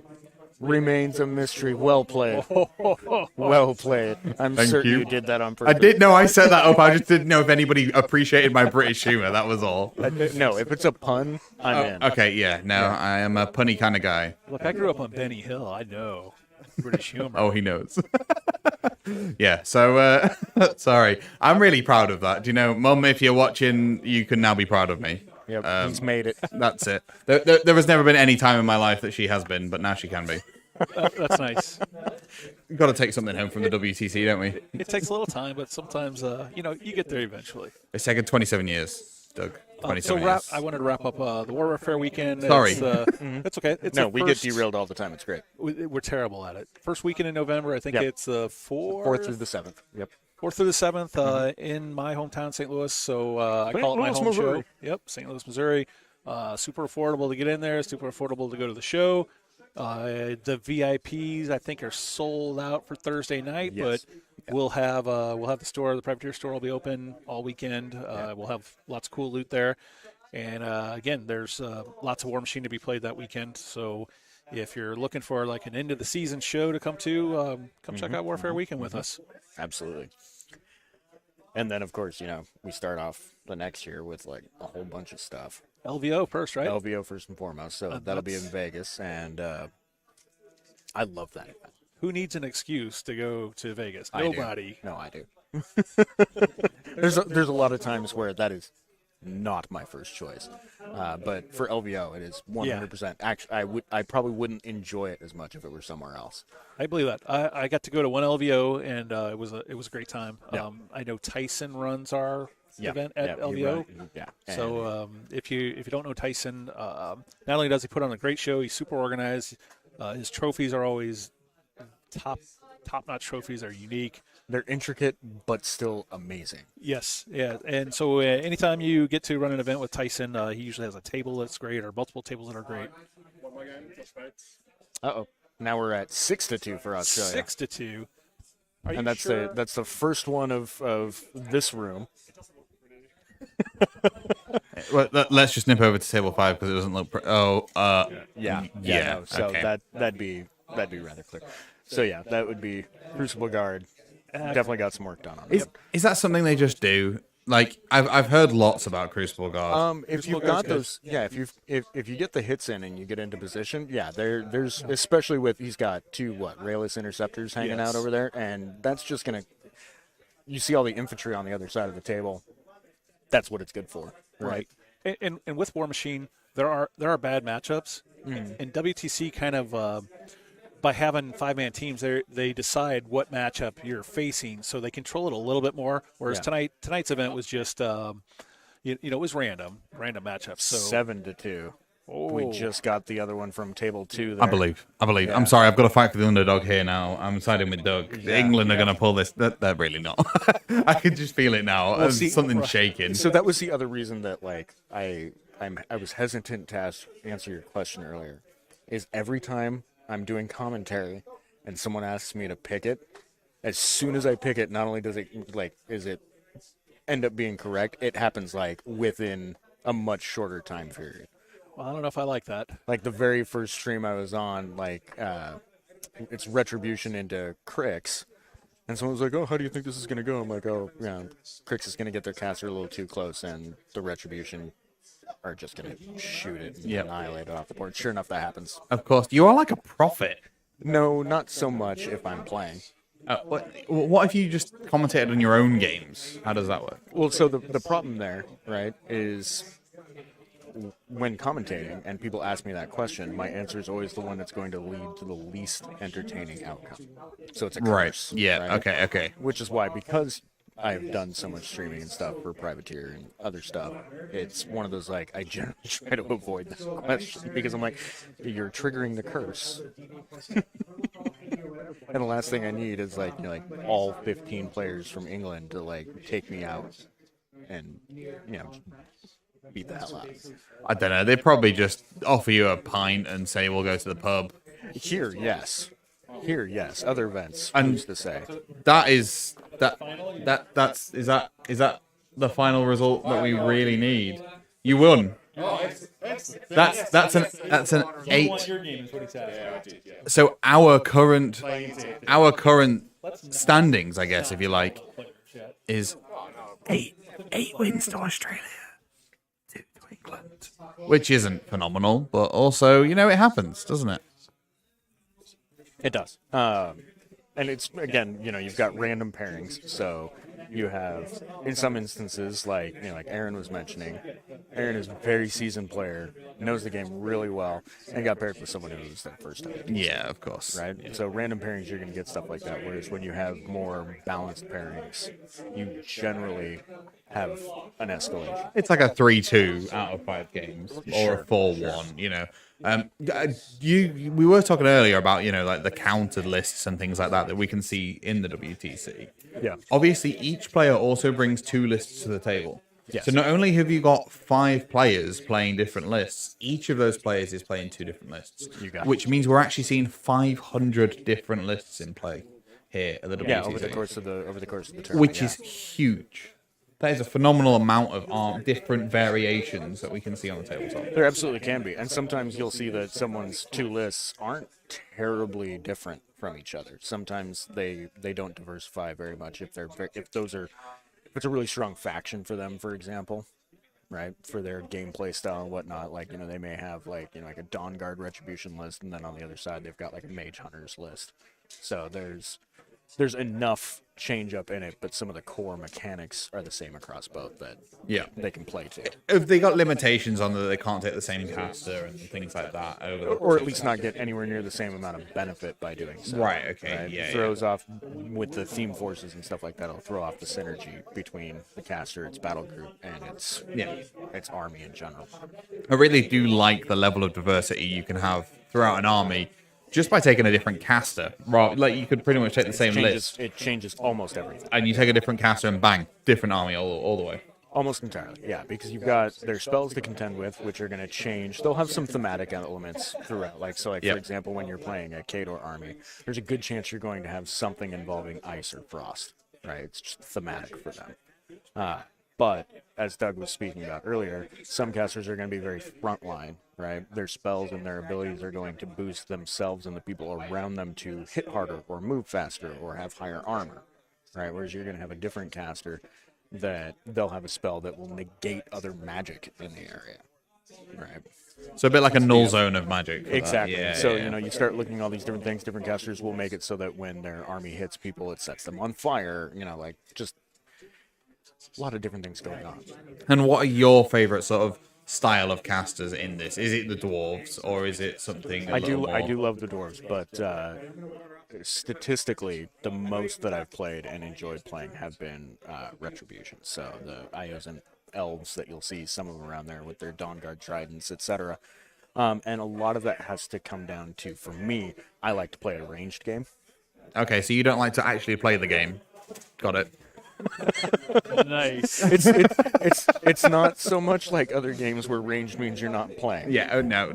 Yes. A lot of it also comes down to there's some really fun options for ambush within cool. that army, and there's also a lot of advanced deployment options, just other things to mess with what you see happen on the table. So you can manipulate things that other armies certainly can't even hope to try and. Or they have it as well, but there's a certain synergy between those things, and the fact that they have a hard time advancing. My enemy has a hard time advancing into my line because I'm able to repel them so well.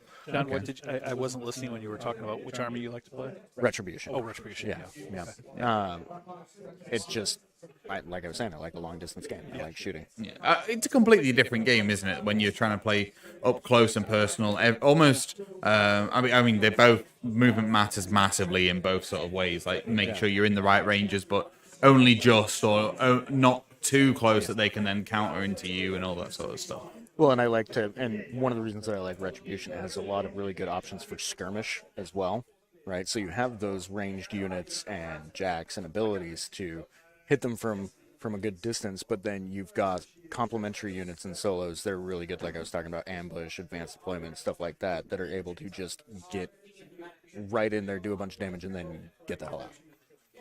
Yeah, is it a fair assumption to think that Warmachine, obviously, being able to do a lot of damage is always really key in quite a lot of war or miniature gaming, but is it fair to say that movement is an incredibly key factor in making sure you get it down right and in the right places? It is, and that is actually kind of where, your earlier analogy of chicken versus the egg actually really starts to come in, because the thing is, your ability to threaten an area is going to impact your opponent's movement.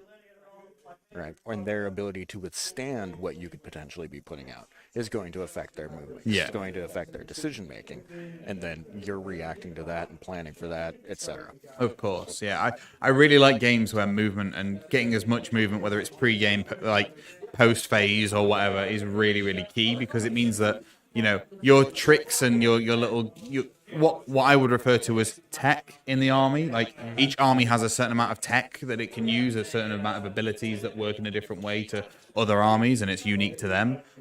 The more times that you can use what can initially be seen as like a mild tech in movement, and actually just win games off the back of being in the right place or preventing your opponent from being in a different place. Especially if you're looking to, if the game's going to come down to a scenario decision. Yeah, it goes back to my original thing of going, there's two ways to win a game in my brain. It's roll no dice or roll all the dice. Right. And if you can make all of those movements into a position where you don't have to necessarily roll all your dice, then you're in a really strong position because you're not relying on that kill. Exactly. So like right now, right, assuming everything is correct, which we will for the moment, for the sake of the commentary. Yeah, of course. So while we're looking at table 3 here, we can see that Ryan has a lot more time to play with at the moment. Yep. In comparison to what Alex has left, but Alex has a significantly larger number of control points. Yeah, we're looking triple of Ryan's there. Right. So he's in a really good position where he can kind of enjoy that lead, and so long as he can keep himself a bit reserved, so that Ryan can't just run in and steamroll his caster or something like that. Yeah. He should be able to pull it out. Yeah. Even though he doesn't have a lot of time to play with, he also doesn't have to make as many decisions in the tank right now. Yeah, and this goes back, I guess it's a flip of the coin to what I was mentioning earlier to Doug about, being and to yourself about being multiple ways to win the game. Right. And, trying to force your opponent to clock out being one of them. Actually, Alex is doing a really good job of doing the opposite. Maybe he's pulled Ryan into a false sense of security and going, look, I've not got a lot of time left. So Ryan's then overthinking his decisions and choosing the wrong ones because he's like, I've got all the time in the world. Against certain players, probably not in this instance, just because of the amount of knowledge and the caliber of the player. Yeah, okay. But he's comfortable, right? Yeah. Even though he doesn't have a lot of time left in comparison, he does have the benefit of he doesn't have as many decisions he has to make right now. Absolutely. He's not under the gun on anything. Yeah. Right? He just has to make sure that, he doesn't have anyone else contest the points or take them from him so that he can continue to accumulate. And he has to make sure he doesn't get his caster assassinated. Well, that's the big one, isn't it, at this point, is, there's so many different moving parts when you've not got a lot of time left and potentially not a lot of models, is you've got to make sure you're protecting your key asset in that point. Right. Whereas Ryan, for example, on the flip side, has to still keep Scaster alive, so that's always got to be something that he's making a decision Number about. one. He's got to look to contest or overtake those objectives, so that's two more that he's got, two more things that have to factor into his decisions. And then he also still has to watch out for threat from reprisal from Alex. Yeah. I think we're just getting a couple more results in here. What should it be? 9-2. 11 out of the 15 games I put in. The 3 remaining games that we've got here on the tabletop make up most of those. Australia have solidified this. Yeah, they really did. They really did. Oh my word, England just didn't come up to play today, or maybe their false sense of security in Australia today and going, you know what? You play against our random player assortments and matchups, and we're going to come out tomorrow and we're going to smash it. Possible. I think more likely they were like, hey, let's sit down and have fun and play some games. Well, yeah. All right.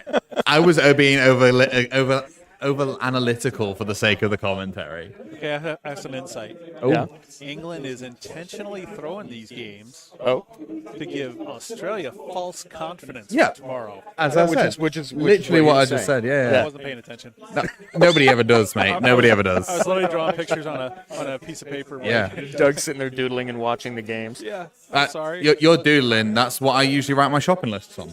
Right. Oh, this is your shopping list too, isn't it? Yeah. That's fine. I'll take that. Well, it looks like you're getting undead vampires for amazing. For your shopping list. Yeah. Are there vampires that aren't undead? Well, I thought about that when I said it, but you know what? Leave me alone, John. Be like they're called Eldritch. Shut up. Yeah, they're Eldritch. Just leave me alone. All right.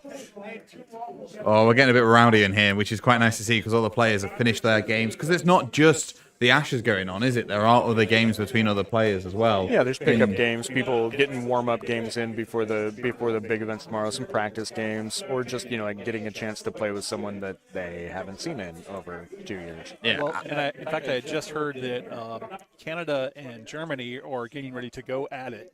Oh yeah. That's what I've heard. So getting ready. Right now. They didn't say what they were doing when they go at it, but they were going to throw down. Dinner's at 8. Like, are they? So.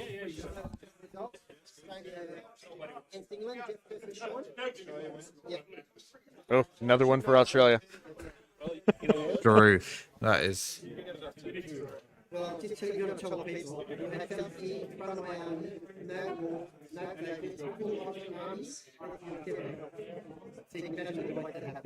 Well, there you go. Go on. So this mic is amazing. This one. Did it pick everything up? It picks up everything. Oh, I'm so sorry. No, I'm like, that is a very amazing microphone. Like, Yeah. It's in a good way. Yeah. Okay. It is a very good microphone. Cardioid? Yeah. Yeah. Well, So it's picking up from both sides. Oh, well, yes, but I think I should have turned that off. There is the capability in... I haven't even got the software open, so I wouldn't have turned it off, would I? I haven't even got the software installed. I have to promise the people who are currently watching at home and the people that will watch the video on demand later, I am not trying to tear Ben apart. I know what I'm doing. It's purely the noticing random things. I am genuinely on about 40 minutes of sleep in the past 48 no hours. kidding. Like, I am... Oh. There you go. That's what happens when you slam one of those microphones down.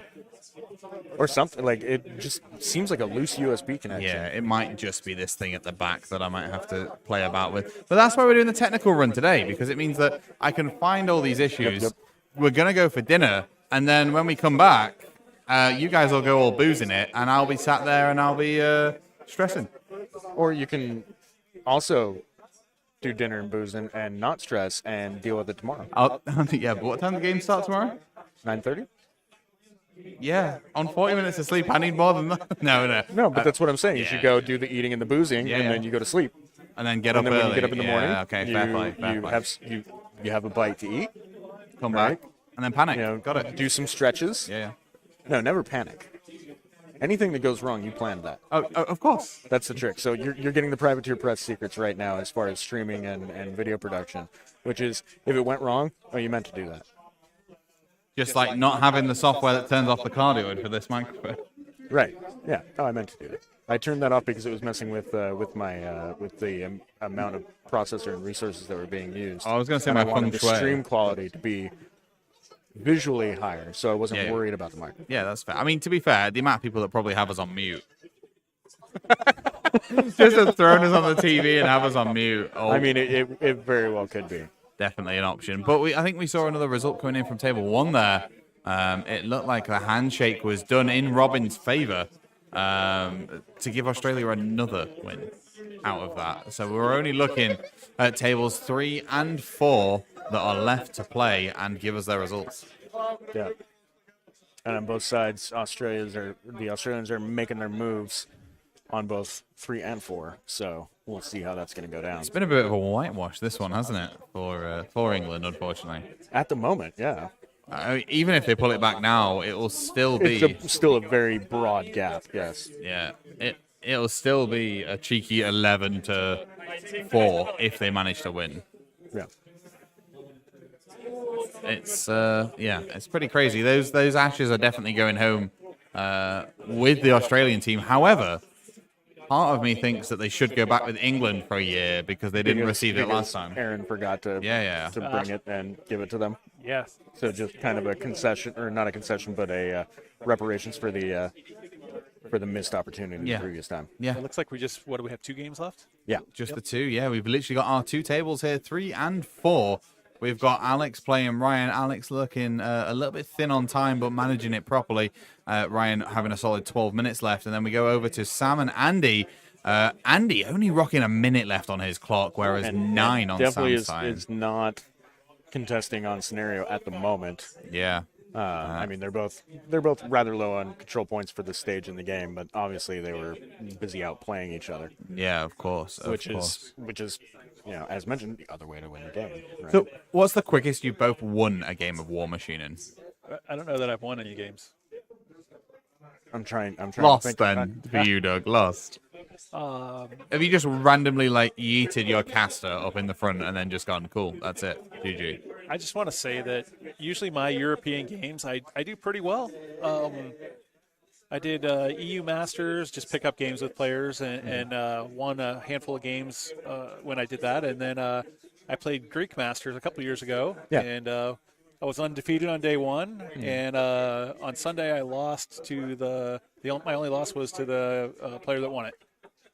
Oh, there you go. So I do okay. Do I win fast? No, not usually, because I play an infantry heavy list, so Gotcha. I'm a little bit slow. Yeah, whereas I go pretty balanced between jacks, infantry, solos, etc. I like a diverse battle group, but I almost never win.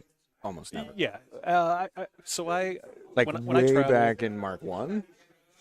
I actually ago? a long time ago. So when the game first came out, and me and my friends got into it, I did real good. Yeah. Right, but I was Mark 1 Signar. Oh yes, of course you did. Haley. So, Striker, and then Haley when she came out. Yeah. But straight out of the box, Striker, and just going bananas, and because me and my 3 other friends each just split up the factions. Right. Right. And I just did really well. It clicked for me again. I like those shooting armies. They gave me that. Between that and Storm Knights, I was just like, I love it. I've got my screen. I've got my shooting. Let's go. Yeah. And then I did okay in Mark 2 with different options. That's when I started playing Legion more. Right. Oh, Right. Legion was And really I good. love Legion. Sightless, bitey dragons. Give me all of them. Oh, yeah. Right. And I'm definitely talking to the right guy about that. Definitely. And then when I joined the company, right before the beginning of Mark 3, I decided to go all in with Retribution. Nice. Right. And I love that army. Love that faction.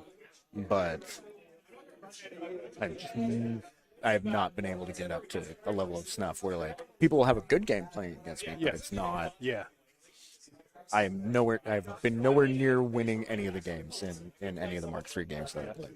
I'll say that I was pretty good.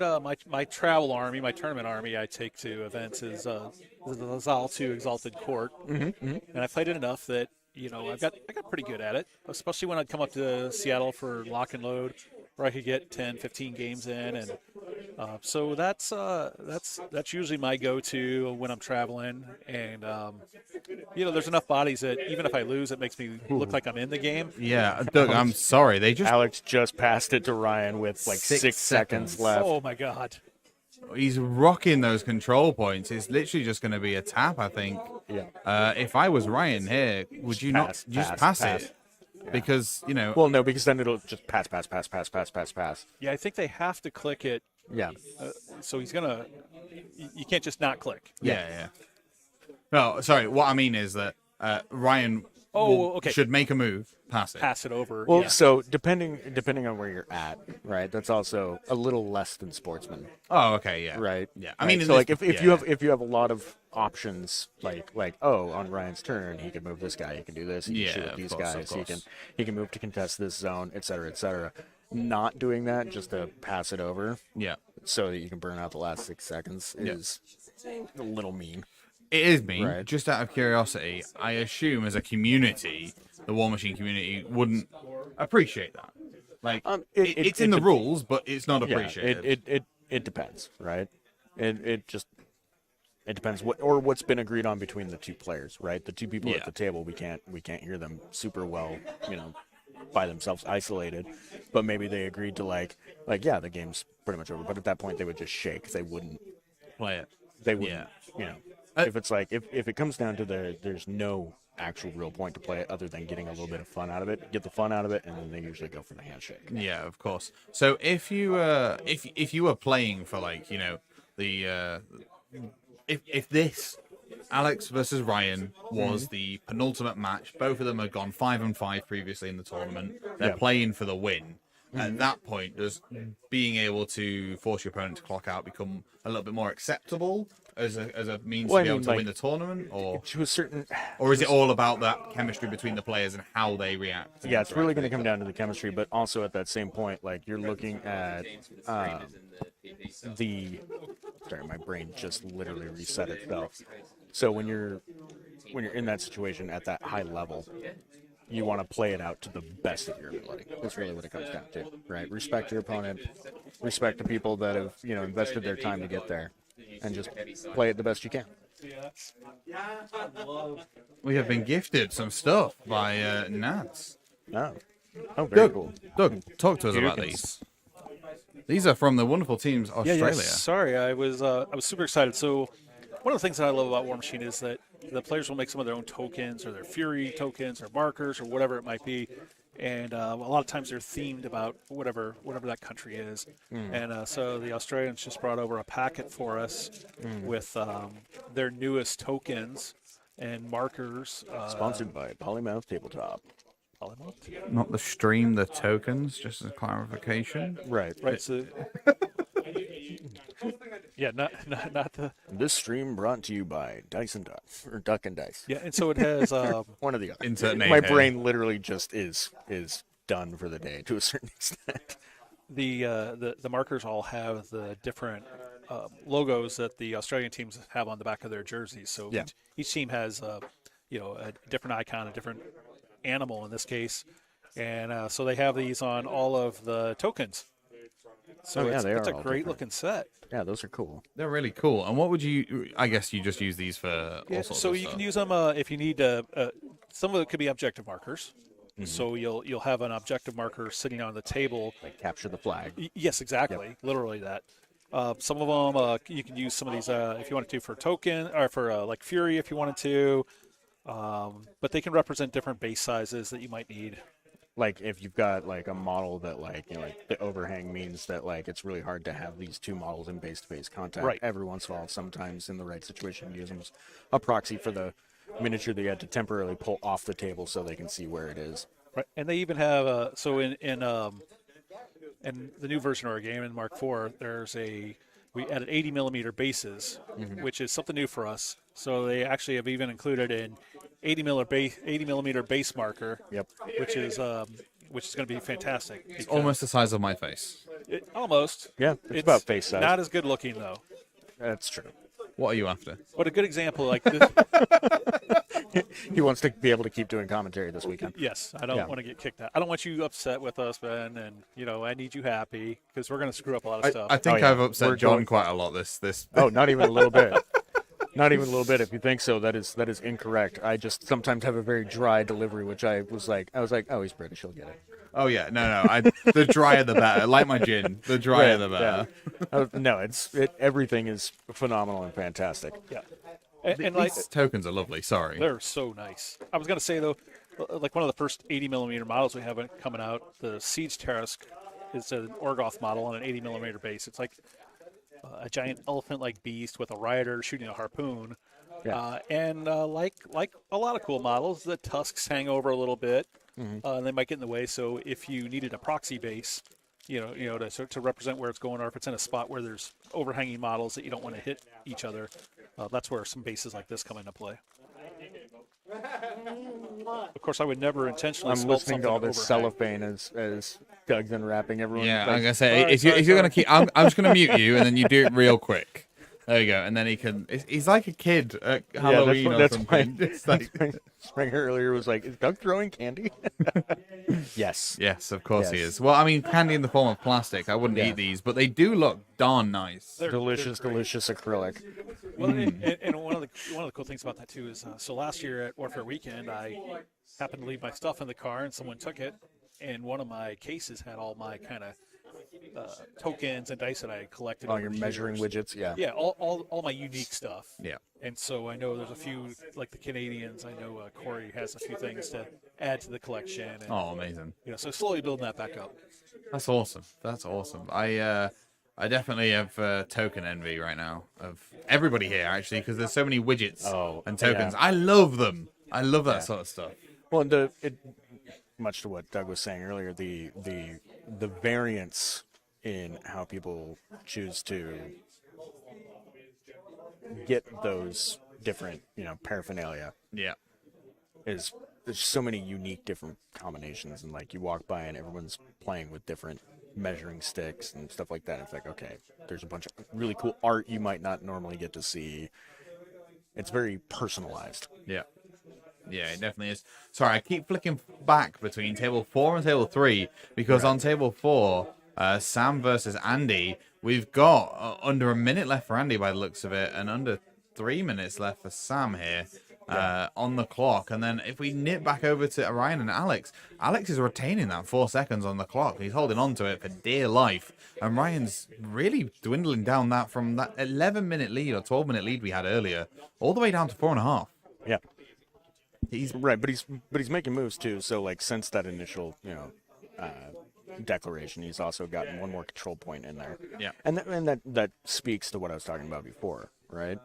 It's like you have the time, you have pieces in position. Go hard, go ham. Yeah. Like really, really go for it. Play the game. Yep. That's why you're here. This side or this side? Sorry? You or him?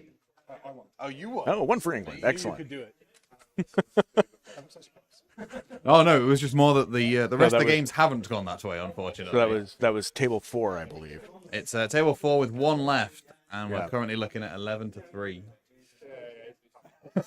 Well, no, and that was the result from table 4. Sorry, yeah, that was the result from table 4. So we have just got this last little bit, Ryan versus Alex here, table 3, the last game, the very final one of the Ashes, and will be the last sort of seconds and minutes here of our stream this evening. Right. Ahead of getting some food in our bellies, some sleep in our bodies. What time do we kick off warmth in tomorrow? our hearts. 9:30, I think you said, was it? 9 o'clock. Get in here real quick. I've got a thing on my phone that tells me exactly when. Please be aware we are having a small interlude while John gets his phone out and finds the times. Look what I started. Oh, dear God.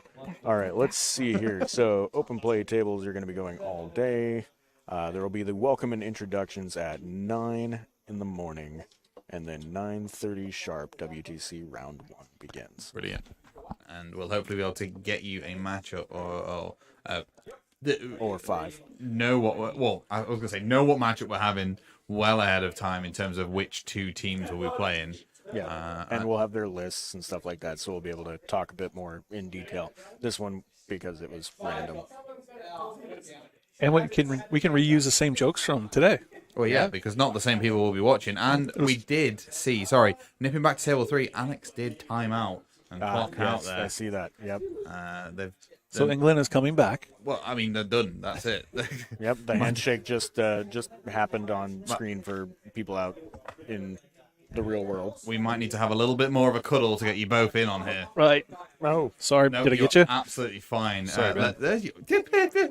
It's fine. I'm made of stern stuff. I broke your fingers to finish things out. And for everyone at home confused, yes, Doug and I did switch seats. It's true. Yeah. Let me look. I'll just oh. No. We oh. There we go. Sorry. We undo that one. Flipping that apparently broke the microphone. I will have to check all the connections over there. This is why we did technical streams, so there's definitely stuff to improve on. But thank you both for joining me, and also to all the players that hopped in and helped cover the games as well. It was absolutely awesome. Yep. Thanks, Ben. This was a good run. Absolutely. I think we're in good shape for tomorrow. Yeah, agreed. Well, you guys might be. I'm tired. I'm going to need a little bit more rest, I think. We're going to go eat some dinner, Ben, so... Oh, yeah, I'll get some grub. Yeah. I've got the band that lets me eat food. Yes. Yes.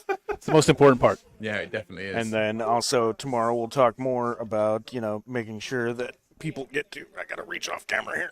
So the Torchbearer Award that we got for the group that won this year is we partnered with Elderwood Academy to make a really cool dice tray that is this really sweet roll-up scrolling thing that has this, black leather with silver foil WTC Torchbearer. Show them how it comes apart. Wait, what? So magnets come out, roll that guy up, put them all together, throw it in the Straight bag. in the And bag. take it to your games. And we are announcing the Torchbearer Award tomorrow. Yep. Okay. Tomorrow. Yep. Brilliant. Great. Well, let's not get any spoilers ahead of time. I agree. We don't want to do that. But the one spoiler we can give you, ladies and gentlemen at home, is that Australia managed to sweep England. Well, not sweep England, but take England 11-4 by the looks of our tally. Pretty healthy margin. Yeah. Convincing butt kicking. Well, So I mean, they've got that false sense of security. this for shouldn't really be tomorrow's sat on games our in- desk anymore, should it? This should be rightfully given to its home. Right. So Yeah. I guess Aaron can just pick it back up. Yeah, I'll just. He said it there. Yeah, no, he put it down. He'll pick it back up. He gets to take it. Take your rubbish home with you. Take it back home for his Yeah, team. of course. Well, I don't know about you guys, but I'm ready for dinner. Yes, I agree. Yeah, it's great. Dinner and beer. Let's wrap And a that beer. up. I'm going to have apple juice because I'm a response. No, it's going to be a beer. Let's be honest. We're in Belgium. It's got to be beer. But no, thank you very much for joining us. I really Thank you, do Ben. appreciate It's it. been great, and I look forward to this weekend working with you. Yeah, well, we'll be back at about 9:30 tomorrow with a cracking game in the first round one of the WTC Championships here for Warmachine and Hordes, hosted from Blankenberg, Belgium. But thank you so much, everybody, and we will Thank you. see you tomorrow. Bye, everybody.